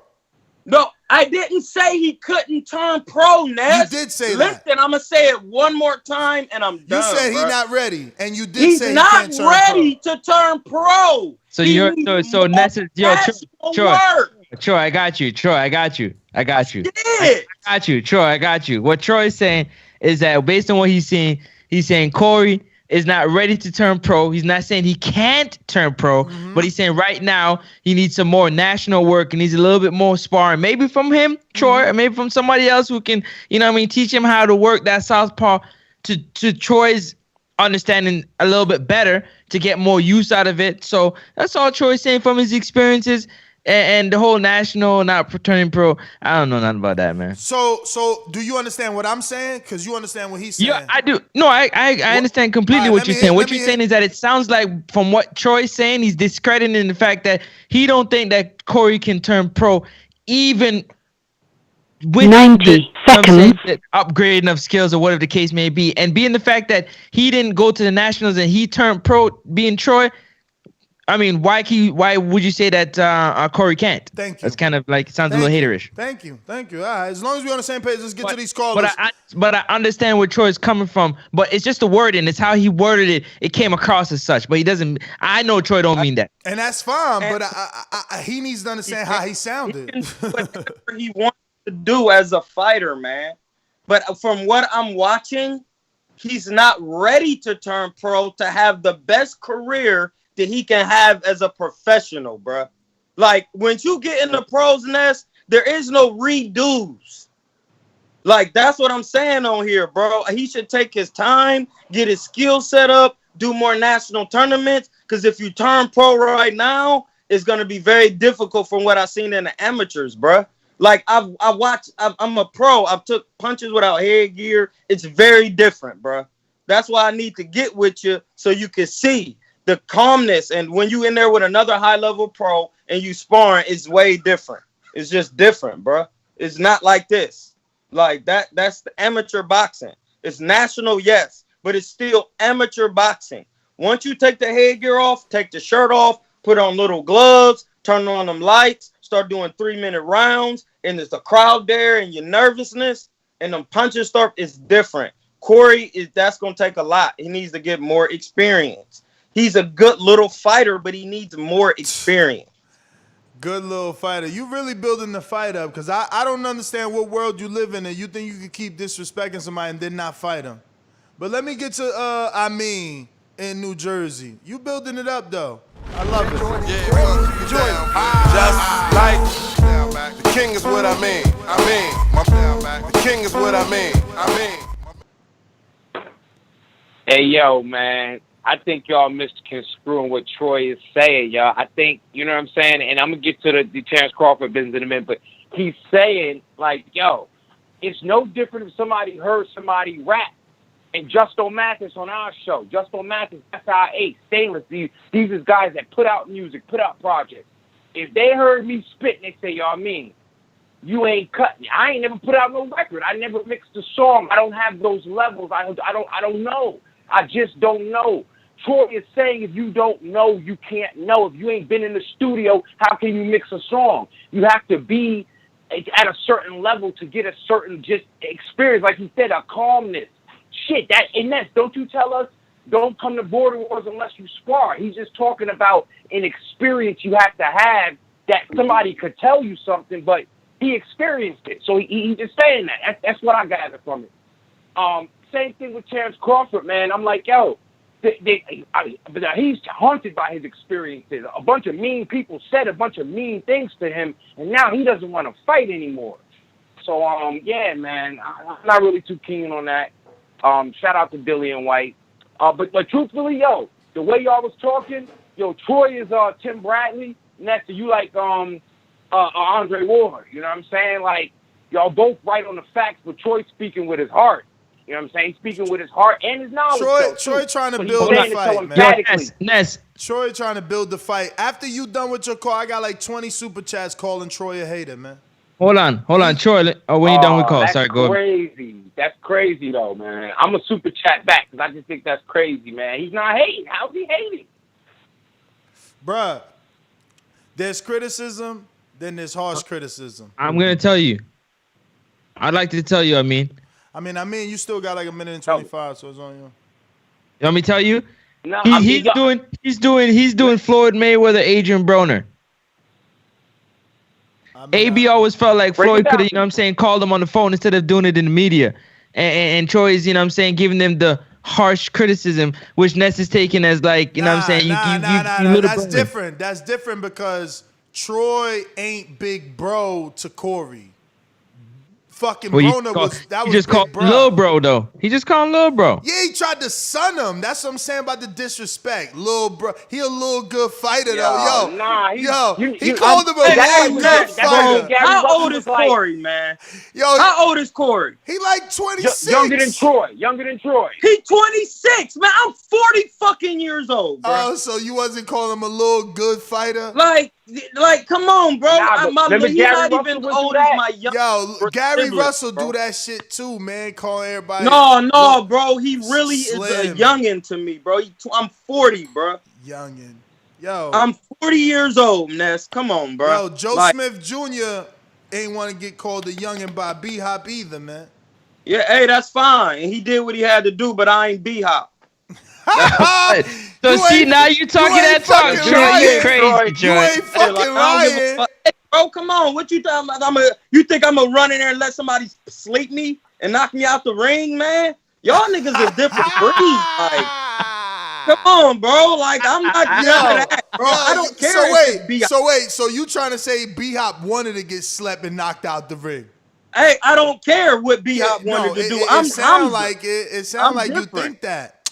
I'm not B-Hop. I'm not talking about B-Hop. I'm talking about Corey as a fighter with 12 amateurs, bruh. Like, all my homies. Here you go. He back on Corey. He back on Corey. 60 amateurs and up. He back on Corey, y'all. We going to the next caller, man. Man, Aaron Coley went to the Nationals 4 times. He bringing up Aaron Coley. Prentice Brewer lived at the Nationals. Willie Nelson was training at all these people was at the Olympic training centers. Like, I spar with these people on a daily basis. Like, I'm saying as a 12-fight amateur. Why are you back you on need Corey? more experience before you turn pro. All right, so that's why he want to fight you in Border Wars June 12th to get that experience. I'm trying to tell you, it's going to look worse than that. All right, well, he going to get that life Why? lesson. That's not something to get more experience. So now he won it with you. That's how amateurs get experience. Like, no, you gotta beat these niggas first.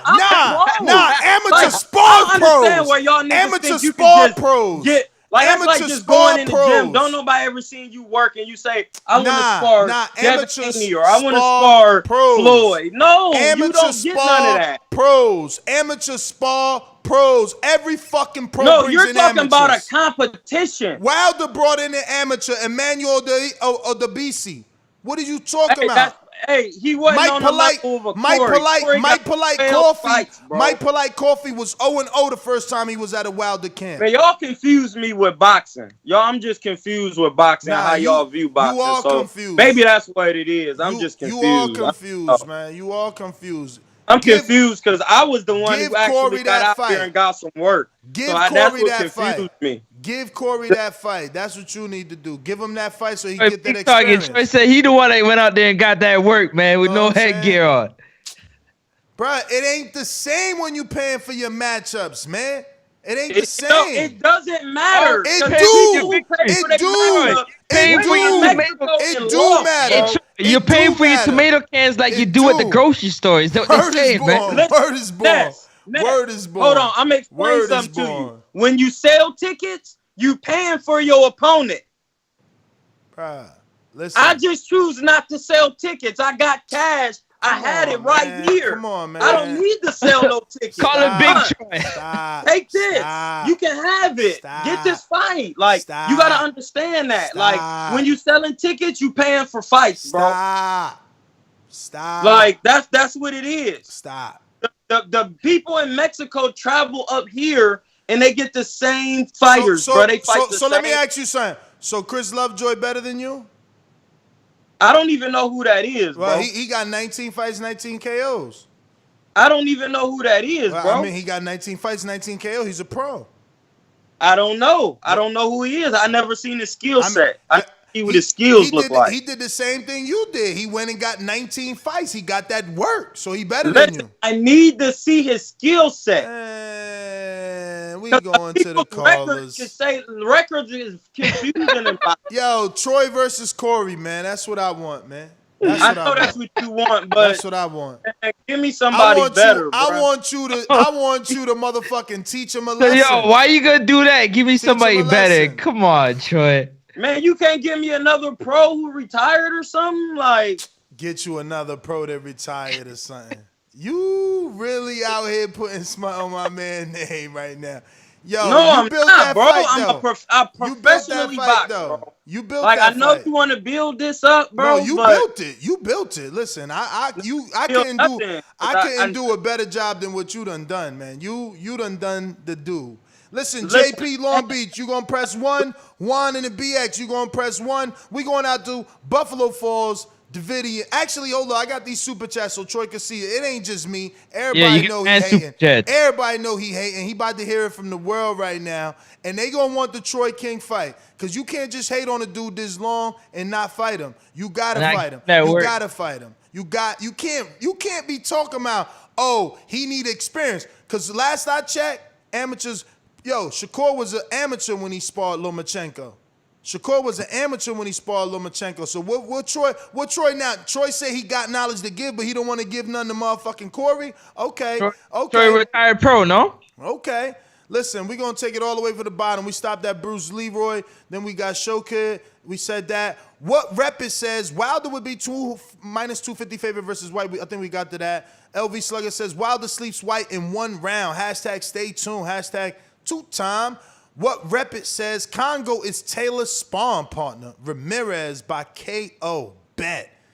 Damn. I mean, yeah, because he getting used to not being hit hard is what you're trying to say? I don't know. Or that level. But I don't know. That Victor Postal gave him problems, and Josh Taylor's just a level above him. Mm-hmm. Definitely. But I'm backing Jose Ramirez though. That's my man's in them coming out of the RGBA. I love that whole gym. Definitely levels above Victor, I swear, because he did his thing to somebody I rank and rate very high, which is Regis. So I look forward to seeing Josh Teller versus Jose Ramirez. That signed and sealed to deliver. Do we got a date? I know we got a date, but do anybody remember it off May top? 22nd, brother. All right, May 22nd. We got Jay Lewis bringing in with the 5 pounds. He says, I want to see Prince Nassim versus Ricky Hatton. It would be at heavyweight, though. Laugh out loud, laugh out loud. All right. Daniel Vega says, on Saturday, a kid who's making a lot of noise in Mexico fought on Box Azteca, Omar Aguilera, nicknamed El Pollo, 17-0, 16 KOs. You guys should get him on the show. 6 feet, 140 pounds from Ensenada. God I'm probably damn. pronouncing that totally wrong. Mexico, but it's definitely Mexico. 140 pounds, 6 feet. Let me God damn. Let me see if he comes up. He's real thin. He reminds me of Barrios. Barrios is that tall. He's the next Robert Easter. And Barrios is at 140, y'all. Y'all tripping right now like craziness. I wasn't even following this dude. Damn. Okay. And don't see that BK. All right, we're gonna follow him. Paul Crow follows him. Paul Crow must be getting at work with him. Let me see. El Pollo. Oh shit, he looks a little bit like he's got a familiar face. Okay. I'll keep that to myself. All right, he got the little WBC strap. A familiar face. Right there. Who does he fight under? All right. I don't think he signed yet, man. I don't think he signed. This is Mexico fights. Yeah. He probably with like what's my man's in them name? Fernando Beltran Promotions. Beltran Promotions, I think it's called. Fernando Beltran, right? JP Long Beach, press 1. We going out to. Oh, we never went to. We got more super chats. Hold up. Damn, trying to go. Bowen Bama says, salute Regis Prograis and Steve Cunningham on the Jake Paul undercard. Yeah, man, we talked about that. Steve got that fight late, but he always looks good. Hopefully that's not genetics. Hopefully he's in shape. Cunningham, that is. Steve Cunningham. Shout out to Steve Cunningham. We did Border Wars 9 in his gym. Beautiful facility. Boston Jarrett with a $5 super chat. Shout out to Boston Jarrett. Appreciate the love. You've been listening for a while. Always with the engagement. He says, Bud Spence definitely not second biggest fight in boxing. It's not even the top 5 anything with Canelo, AJ, Wilder, Tank, or Pac is much bigger. Y'all agree? Nah, man. This fight, we've been waiting, 2-3 years now? We've been calling out for this fight. So is Errol versus Pacquiao not bigger than Errol versus Bud? Numbers-wise, Pacquiao is always going to do better than everybody, but the fight that we want to see as fans, true fans, is Bud versus Spence. So let me I disagree with that. I think I go the other way. So let me ask you, is Wilder versus AJ not bigger than Bud versus Spence? Oh, for sure. No, it is bigger. But right, so then the dude super chat is saying that. He's saying anything with Canelo. So now Canelo Charlo, is that bigger than Bud Spence? No. Nope. Canelo Plant, is that bigger than Bud Spence? Nope. Canelo Benavidez, is that bigger than Bud Spence? Nope. You on some note train right now. Yeah. you on the note train. Whoa. He on the note train right now. What's up with that, man? He's rolling by himself. Canelo Benavidez ain't bigger than Bud and Spence. All right, so Tank Ryan ain't bigger than Bud and Spence? Tank Teo ain't bigger than Bud and Spence? Tank Teo ain't bigger than Bud and Spence? Morehouse is thinking about fans, man, fans. Not numbers, not nothing else. Fans. What have we been dying for the past 2 years? Morehouse, you're thinking about hardcore fans, though. Yeah. Yeah, that's big. Bud and Crawford is big for hardcore fans. But the fights that Ness are talking about are bigger than Spence and Bud as far as attraction, because these people are bigger attractor names. Like I'll agree with that. Yo, you notice he ain't put Fury name in there? That's crazy. How he ain't put I'll Fury agree name? with that. If we're gonna set that standard, I'll agree with that. But as hardcores, I want Bud and Spence. Yeah, hardcore fans want Bud and Spence. Yes, that's a huge hardcore fan fight. But the fights that Ness is talking about is damn near Marvel box office, blockbuster things like attractions. Word. Bo and Bama says, salute Corey. Salute Troy. I'm sure Corey won't mind Troy's feedback. He just got a live fight chat as an amateur with a pro in Troy King commentating. Fire, fire, fire. Whatever, Bo. James Benitez says, the pettiest one. James Benitez says, Troy hating. We all want to see Corey versus Troy. Troy, he did something you didn't, fam. 8-0 in Mexico ain't nothing to brag about. Oh, I thought it was 5-0. Damn, you got 8 of them things? I thought he had a little 357. He got 8. All right. Yes, I got 5 knockouts, bro. In Mexico. It don't matter. Troy, wait till you read this super chat. It's not. I'll tell you when it's coming, but this one's also for you. Intrigued the Incredible in Atlanta says, Troy act like he Hall of Famer. # stay humble like AJ Troy. Yo, James Benitez, that was funny as hell. Yo, he said you act like a Hall of Famer. Now he gonna walk away. He ain't hear that now, huh, y'all? Where's the Queen of the Chivas? Queen of the Chivo! Yo, we got James Benitez. All before. I'm like Sunshine Anderson. I've heard it all before. Yo. Like I've heard all of this shit before, but I've taken people to Mexico with me. And they be going tooth and nail. That's when my fighter come in. Yo, he gonna tell you. Take me to fucking Mexico. I'm gonna be 20-0. I want to shot at Chris Lovejoy. No, you're not. No, that's actually trying to shit on Mexican fighters. Oh, so you saying I can't be 20-0 in Mexico? No, you can't. That's because you saying like every Mexican fighter is a bum. You can't, bro. It's a Mexican nigga sit down there that'll smoke you. So right now. You tripping? So hold on. So right now, till date, in the last 20 years, we only know 2 Mexican heavyweights, right? And that's Arreola. Hold on, champ. Hold on. Let me finish my sentence. We only know 2 Mexican heavyweights that are 6 feet or above and 200 pounds and above. But you think that I can't be 10-0 in Mexico? No, not as a pro. No. That's cool. That's cool. You gonna turn pro right now? We can just put it to the test. I strongly disagree. You gonna turn me pro? Yeah, you gonna train with me? Then yeah, you will be 10-0. Nah. With me, I'ma spar with you. I'ma spar with you.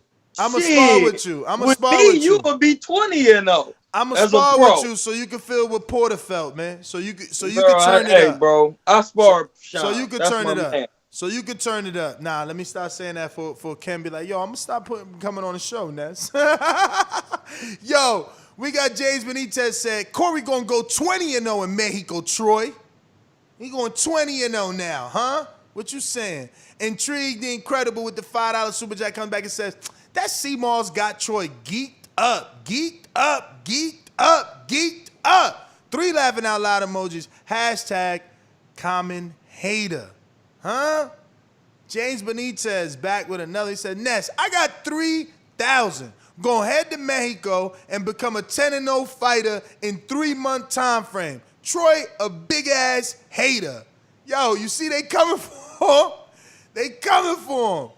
Yo, look, Showkid said, yo, Ness, do you miss CYP? At least you can hang up on him. Laugh out loud emoji with the crying. He trying to say, I can't hang up on you, Troy. He like, I got to deal with your heat. I've been doing this on the internet. We used to do a mean comments, and people used to just be saying all types of racist stuff.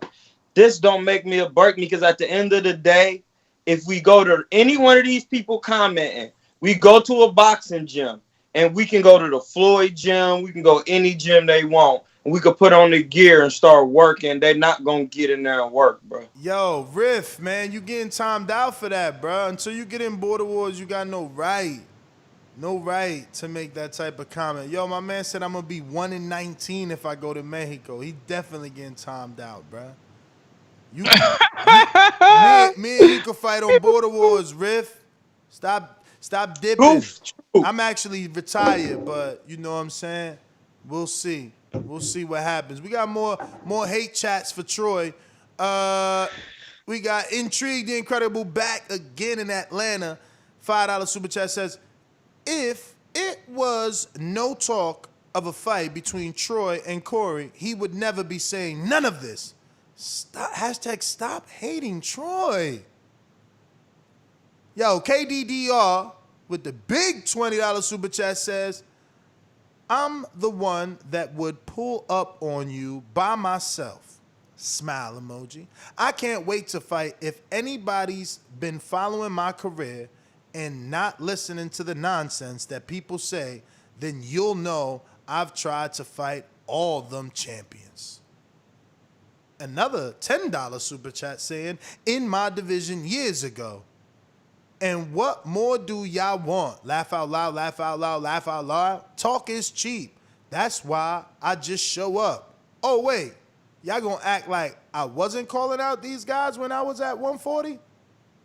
Wait. And another $10 super chat. So you just gonna read everything Buzz said? I'm lost here. What's going on, champ? He says, tell him get a belt first. Hands up emoji. He not a real welterweight. Hands up emoji. He on the wrong side of the street. Hands up emoji. He didn't beat nobody. Hands up emoji. I done heard it all, but glove up. I'm over it. Laugh out loud. When I say it's and then it stopped, and he came back with a $5 super chat. A rap, then it's all over with don't ask me about it no more, and I'm done talking about it. And that's the last super chat. Okay, so he really was impressed with all of Terence Crawford's Eric Cruz tweets. came back with a super chat that says, salute to the TBV fam. Salute to Eric Cruz. Jesse Whyte says, Emmanuel Williams was a pro too. And you see how horrible he looked. Anybody can turn pro. Not everyone can go to national. Yeah. You got to qualify for that. There you go, cutting off. There you go, cutting him off. He said you got to be quality for that, man. Can't just show up to the nationals, a lot of people keep saying anybody could turn pro. I know anybody could turn pro. That's why I'm asking you. Just go look at my fights and then watch any niggas that turn pro, and then you'll see the difference in skill set. That's just very simple. So you can everybody can keep on saying, well, anybody can turn pro. Well, why don't you turn pro then? Everybody think they got work out here in the streets like Kimbo Slice and all of that. Rest his soul. You could do what Kimbo did and just dare to be great like I did. No, you could dare to be great and take the fucking Corey fight and at the same time teach him. Hey, how's that? Yo, let's first of all, I'm from old school, Francis. I'm older than all of y'all, and there was a phrase when I was coming up. It was like, you gotta beat me to teach me. You can't just teach. Nigga, beat me. Teach me by beating me. Okay? Beat Corey. That's how you teach him the lesson he need to learn. Listen, did he just win his last fight? Yes. In Border Wars, he undefeated in Border Wars. No, his last fight. He undefeated in Border Wars. He undefeated in Border Wars. He's undefeated. We're talking about Border Wars. He's undefeated in Border Wars. We're talking. Listen, dog. He needs work. Take the fight, man. Take the fight. Yo, first of all, you ducking him. First of all, you ducking him. You said you was gonna talk to your wife and get back to me. You ain't got back to me. I ain't got back to me. I want to help and do you a favor so you can be entertained. You ain't got back to me. You ain't got back to me though. We said, we said, Troy, talk to your wife, see what you need to get this done. And he's like, yo, I got you, blood. I'm gonna get back to you, blood. Never heard from him. Now he see Corey. Big bro. I got you, big bro. Yo, big bro. I got you, big bro. Yo, he see Corey on the high stage. He like, nah, let me stay away from that national fighter. Yo, because none of the Mexicans was nationals. None of them. None of the Mexicans went to the nationals. Did they? You got to win the nationals, bro. You were funny, bro. Yo, how you going to say you got to win, bro? Like, yo, like when you go to the Olympics, there's bronze medalists. They didn't win. Like, don't forget that. He went to the nationals. That's still an accomplishment. We got Mr. PBC.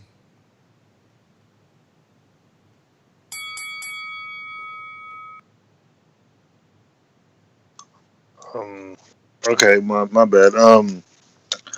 So the topic is Terence Crawford.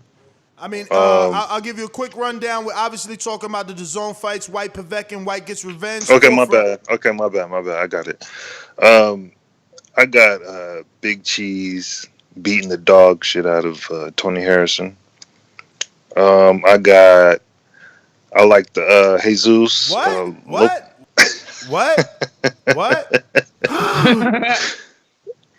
No, I like Campbell's opponent. I feel like he won. Wait, but you said Ted Cheeseman beats the dog shit out of Tony Harrison. Tony Harrison, former WBC world champ. Yes. Man, yo, you be tripping. Tony, he can't make it. Once he gets in the deeper rounds, he'll get tired, and he'll start smiling, which means he's probably breathing through his teeth. But also got Fabio losing to Luis Ortiz. Damn, you already want him fighting Lewis? Okay, so you think he's skilled. I like that. I just want to see I want to see these Mexican cards build up to Andy, so Ortiz can fight Andy. Oh, that's happening. They both got the cards coming from Mexican cards, and then they go to Andy. To Terence Crawford, that's stupid what he's doing. He should fight the dude who beat Congo then if he doesn't want to fight anybody. That's my call. Info Joe, what's going on? California. Don't forget if you want to catch Info Joe doing his announcer position with Border Wars, and we looking to get Info Joe on bigger fights than this. You can catch him on June 12th, Wisconsin, Watertown. We don't got no main event. Hopefully we can get Troy and Corey signed, sealed, and delivered. I think that's the biggest main event we could have. It'll be in front of 500 people. It'll be streamed live on the BPE app. Devin Haney and Bill Haney already committed to being there. I mean, it don't get any better than that. It just doesn't get any better than that. So hopefully we can lock that in. But Info Joe will be doing the announcing for that. Info Joe, give us a taste of how it would sound. How would you make the Corey Frank, who's 2-0, taking on the professional boxer in Troy King, who's 8-0? How would you announce that fight if you had to announce that from Watertown, Wisconsin, June 12th? Mr. Info Joe. Tell the truth, yo. Tell the truth. This portion of the show we call In the Know, presented by Yo, that better not be a bud plant looking all sickly over there. Fighting from out of Oakland, California. Let's go, Joe. Let's go. Are you from Ohio? He from Ohio. He from Askren. He from Askren. Where you at? Askren, Ohio. 8-0. Let's go. Get him, Joe. Standing at 5'8" with a record of 8-0. Fighting from out of Askren, Ohio. Coming to you, making his Border Wars debut, Troy, the Killer King.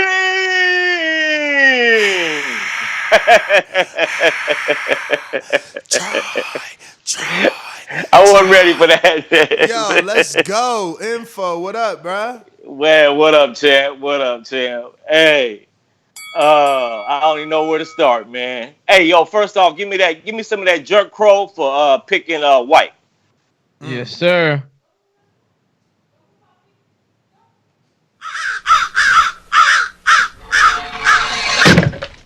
Yo, shout out to Dylan Whyte. He proved me wrong. Hey, man, let me give a quick shout out, man, to all the MVPs in the Pick'em League, man, real fast, man. Those guys picked 34 fights right this month. Leaderboard is out on patreon.com. That's right. Shout out to Joe. Always plugging. The Pick'em League, sign up to Patreon. This is where you challenge your boxing knowledge to your TBB community peers. So, but as far as the winners of this month, the MVPs, Shout out to Big Casual. Shout out to Money Man Dan, Christian Cameo, Damn, he Mark back. Blake, Mr. Adore, Aaron D, Texas Made, What? Where Trey Medito at? Fade. Huh? Where Trey at? He ain't up there? What the hell? No, he done joined YouTube, man. So he fell off, man. Yeah, we done split the card up. We got two sides of the streets on TBV now. But shout out to Ryan O'Rourke and Eric Garcia. What else? Hey, man, shout out to Corey Frank, man. You gonna bounce back, man. He part of the TBV family. Same with you, Troy, man. If you was have a bout, man, that you going to, or you participating in, we support you too. But if I did think he participating June 12th if he stopped ducking Corey. Come on, man. I'm gonna do the announcer even better than that for you. Yo, Troy and King. we could title it "Beat him, teach him to beat him, beat him to teach him." Know That sounds pretty dope. Beat him to teach him. That's the title. Poster. You and Frank. Flexing. You showing that vegan body. Why Troy acting like this ain't the biggest main event he'll ever, not ever, but this the biggest main event till date. Don't front. Have you fought in front of 500 people? Live, stream live? There you go. That's the answer right there. Let's go, champ. Pay-per-views. You gonna be selling pay-per-views international. Huh? BPE Network. Let's go. Let's go. Couple clicks away. Go ring and get it, announcer TBV from Long fam. Beach, man. Ring announcer from Long Beach, man. I mean, LA. come on, man. LA, big city. You drink. How it go? And everything in LA ain't always what it seems. How it go? How that shit go? Hey. Sound like that.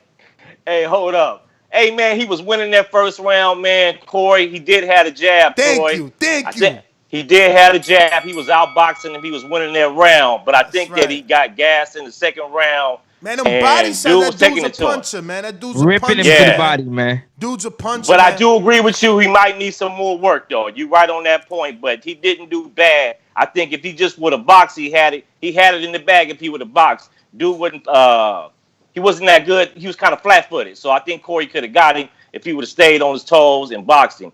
He decided to brawl because he got tired. That's why I think he decided to fall in like that, because he got fatigued. Yep. Joe, let me ask you, you known sparring like do pros spar amateurs or do pros only spar pros? No, they spar amateurs, man. All right. Yeah, all the time. Yeah. So at the same time, Troy could be teaching Corey some things in there by taking this fight. Most definitely. Help him turn pro faster, right? Yep. Teaching him by LOX. You know, the locks use that. LOX, living off experience. That's how you teach them. You can't just do virtual sessions, man. Living off experience. LOX, man. But that's ahead, right. Hey, one more thing about the Triller. It's suppose if Triller got the bag, I heard what Snoop was saying. Suppose if Triller got the bag, and we'll give 25. This is say 25 million to Errol, 25 million to Crawford. Could they do that with still being in the contracts that they in? And I take my answer off the call. Shout out to the whole TBV community. Answer that for me. They could do it because they're going to have to pay a fee to the promoter, but they're going to have to offer the promoters that, like, you know what I mean? Because it ain't no purse bid situation. Just took their fee? Yeah, but Top Rank took their fee because they was in a purse bid situation. So in order to take a fee without a purse bid, you asking me to give up my rights. You gotta give me more than my 20%. You asking me to give. See, I lost my rights to promote when I went to purse bid, but now you asking me to do you a favor. You asking me to allow you to put on what you think is the biggest fight in the world. Well, if it is, well, pay me. That's what Top Rank gonna say, and PBC too, because the proceeds going to that fighter and to those networks, not to. And it's not just that one night either. They own the rights forever and ever and ever. Yeah. They're gonna replay that. They're gonna try to bank more money off that. It is what it is. But if you're making money, like if your splits are good, you laughing like I'll do that all day long. Listen, if I'm Triller, if I'm PBC and Top Rank, and again, this is thinking about it, right here. Give them the first fight. Do not guarantee the second. This way, if they do the first fight and it blows up, y'all get the rematch. And then if y'all don't even want the rematch, you get them to bid for the rematch. You feel me? So, but moving on to James Benitez, who told me he's just listening. LV Slugger, what it do? LV Slugger just listening. LV Slugger just listening. Coach J to the mat. So you hating? I'm that guy. What you want to bet on? Bet 100,000 on that. Oh wait, LV, what up? What up, TVP? What up? What up? What's going on? What's happening? What up? What up? Yeah, my bad. Yeah, man. I try to get the mute. But yeah, man, good show, man. Good show. As usual. Yeah, on the Bud thing, man. Hopefully, man, I'm ready to see him too. You know what I'm saying? Hopefully he can get that Porter fight, man. Or the Pacquiao, of course, you know what I'm saying? But I don't know. I don't think Pacquiao gonna go that route. But yeah, hopefully he get that Porter, man. I think that's a big fight for him over there on Top Rank. You know, I think it does good on pay-per-view. So hopefully we get that Porter, man. That's the fight I think that can get that Spence fight, that Bud and Spence fight going. You know, hopefully we get that sometime soon. But Chris Congo too, man. Yeah, man, that let me down, man. I was really hoping he was gonna pull through, man. I thought he was gonna get the win, but hopefully he bounced back. You know what I'm saying? I was big on him, and I still am. Hopefully he just bounce back, you know, get right. But on the Whyte thing, you know, y'all was talking about the debut. I think Jared Ford is a good. He wanted to come to the U.S. and like a main event, so I think Jared Ford is a good name for him. I don't think it's too big of a risk. You know what I'm saying? A good little fight for him just to come over here and debut it in the U.S. with Jared Ford. So I think that's a good name for him. But on the Whyte situation, you know what I'm saying? People think I just be talking, you know, and I be saying how I think the fight gonna play out. You know what I'm saying? Troy said before, you know, I think it's a good example.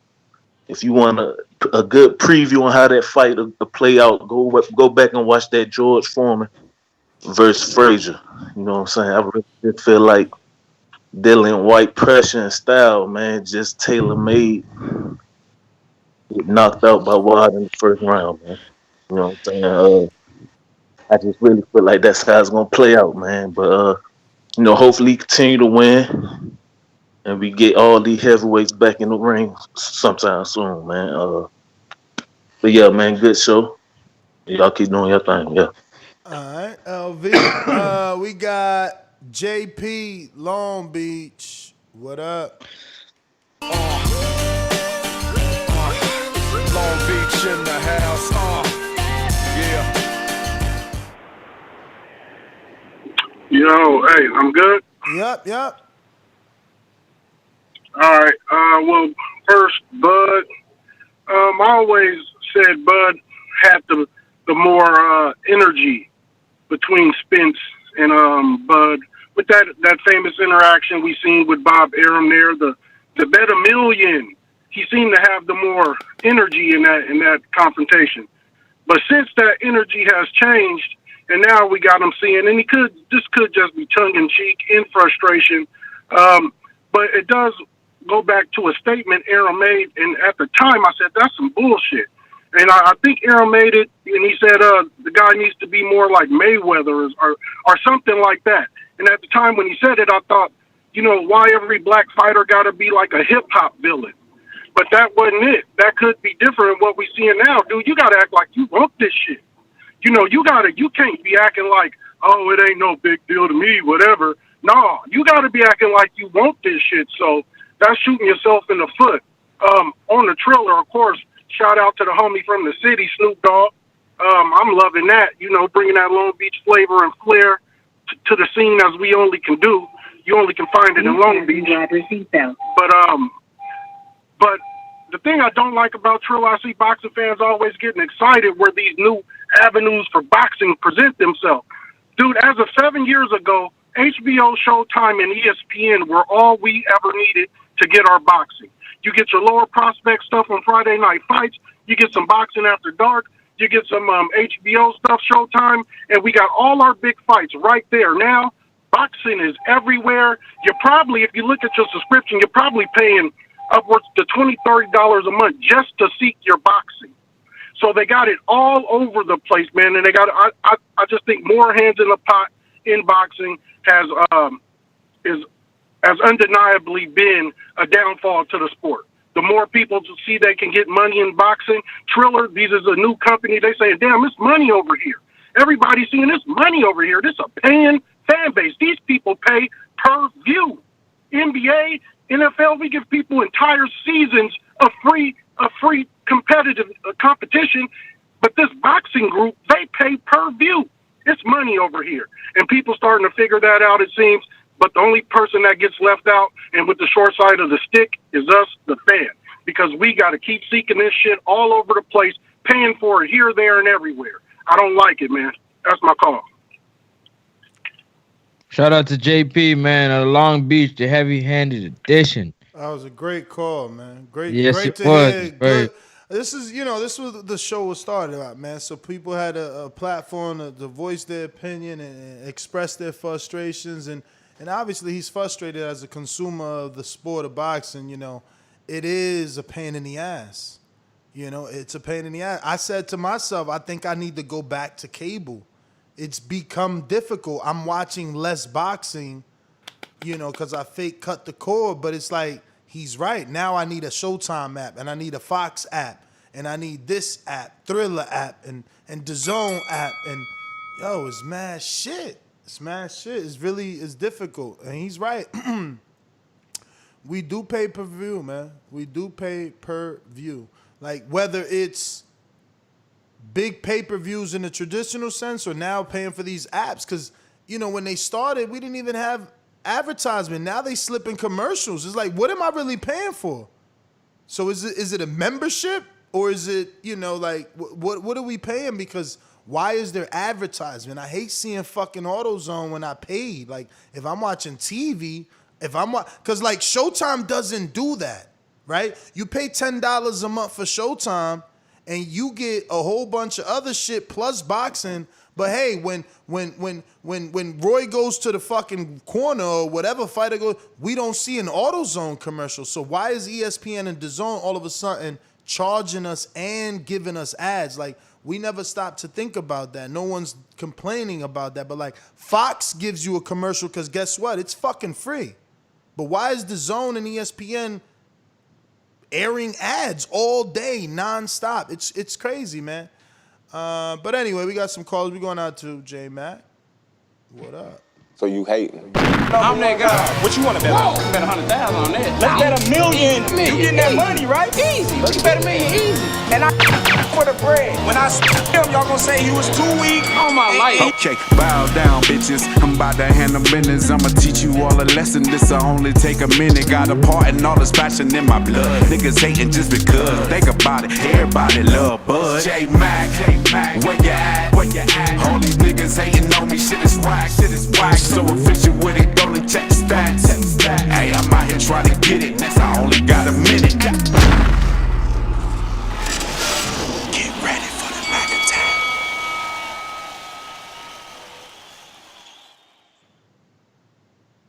Oh shit.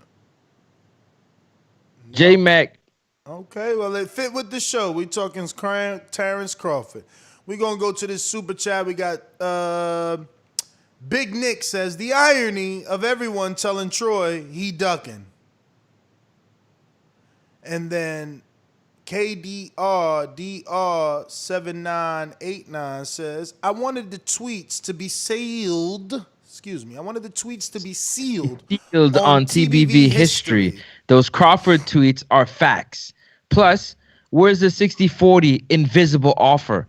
Question mark. Like he said, he's the one that would pull up on them by myself. Like, smiling emoji, the real truth. Matt Machine Gun Garcia says, if no Spence, can we get a Porter? Thurman? Hell, AB? If you don't want to pay for those names, get Virgil in there. I want to see Crawford versus everybody with the nobodies. Damn, not with the nobodies. Crawford versus everybody, not with the nobodies. I like that. I like that. We going to the ringer. One of the fighters is going to lose, and no matter what, Don King's going to win. That's the way it's supposed to be. It's in America, man. That's enterprise. I didn't write the rules. I revolutionized the pay scale in boxing. I paid fighters more money than anyone in the history of the sport. That is a true fact. You know that has been done. So, when I be, only I can be guilty of is hitting them in the head with $100 bills, giving them dignity, pride, and a lot of money. So now, whatever it is more than what they could get from any adversary of mine. Otherwise, they wouldn't be with me. Yo, shout out Ty Bo, Riddick Bo Mack, and Bo Jackson is born Bama. Hey, man, I got a solution to this. It's just my opinion. Take it how you want to. I feel like I would like to have Troy's approval on Corey Frank being a great fighter or whatnot, a good professional. I value Troy's opinion. I ain't saying he right with all the stuff he been saying about the right hand from the gods and all this other. I don't know about all that, but I would like him to like our Border Wars fighter as well. I like Troy King to train him or partner with him. I help out on this as far as getting Troy to where Corey is, help him out on the things he see for maybe a week, maybe a weekend, a short time frame due to the fact that, you know, people got their regular lives to live. But I feel like I like to see them assist versus just fight each other. You know, of course, I like to see them fight each other. But if they sparred in a more friendly setting versus like trying to take each other's heads off, I think it'll be better for our fighter and Corey Frank. That's my opinion. Most definitely. It is what. Say what? I said most definitely, and that's all I'm trying to get people to understand. Because Corey a bull, man. Every time we see him, I seen him fight a big dude. You know what I'm saying? I don't want to see him taking no more damage than I seen him take today. He was taking a lot of body shots. I feel he did really good in the third round. This was 152, by the way. 152. My man is literally pound for pound jumping around. Yeah, that Winston dude was big as hell, bro. And Corey was rocking him and taking Winston punches. was 178. Yeah, man, dude, he was big as hell. He was mean. He was young. How old was he? Like 21, 19? 22. See what I'm saying? Dude, that was a real bull. In Florida, they never seen each other, never met each other. I just knew that Winston dude wasn't even going to fight nobody, but I seen him get in there with Corey. And even before the fight, I knew it was going to be a good fight. I knew Corey ain't no host, so it was going to be a good fight, and Corey ended up winning. The Nationals fight, it didn't go the way I wanted to see it go, you know. But he still did a decent job, in my opinion. He just fight a little bit too hard for me. I would like to see him slow down and use some defense. Any defense, and slow down some. He going for that 1-2. He got a mean 1-2 that'll stop most people who don't even want to fight. You know what I'm saying? It'll stop them early, not actually knock them out, but it'll just stop them from being as aggressive with him because that's his go-to combination, the 1-2. But when he get in there with tough fighters on these high levels, they're going to keep going with him. Just remember that 152 in the amateurs is really 147 in the pros. You know what I'm saying? One of the most luxurious divisions in boxing is 147. Yeah, I want to see Troy help, though. That's all I'm saying. I want to see us help himself, as in Corey. I'd rather see us as TBV come together and help this man pursue his professional fighting dream. You know what I'm saying? Because he a damn good fighter on Border Wars. Yeah, but so you know, I feel like we can help him. And then Troy may be able to give him some fights in Mexico when he become a pro early on. He just got a live fight chat as an amateur. I don't know any amateur ever that has done that, not on TBV anyway. Live fight chat. The link was in the chat. All of us seen it. It was amazing. I wanted him to get the knockout. It didn't go the way we wanted to go. But what better beginning? Take a loss on the high stage in front of all of us, and he gonna come out and definitely fight again. And I feel it's gonna be much better result, you know. But shout out Don King, shout out Roger Mesa. I'm out, bro. Hey, and everybody in the TBV fam. Bo, I'm gonna have to get in contact with you, man. I gotta get you to get some work for June 12th, some things I want to get done. So yeah, just look out for my contact 416 number. He booked this flight. He booked this flight already. Yeah, I know. I know. He's in the building, man. Him and Joe, they in the building. These are official people in the building already, man. We got that's it. Cause we got Mr. PBC Boomerang.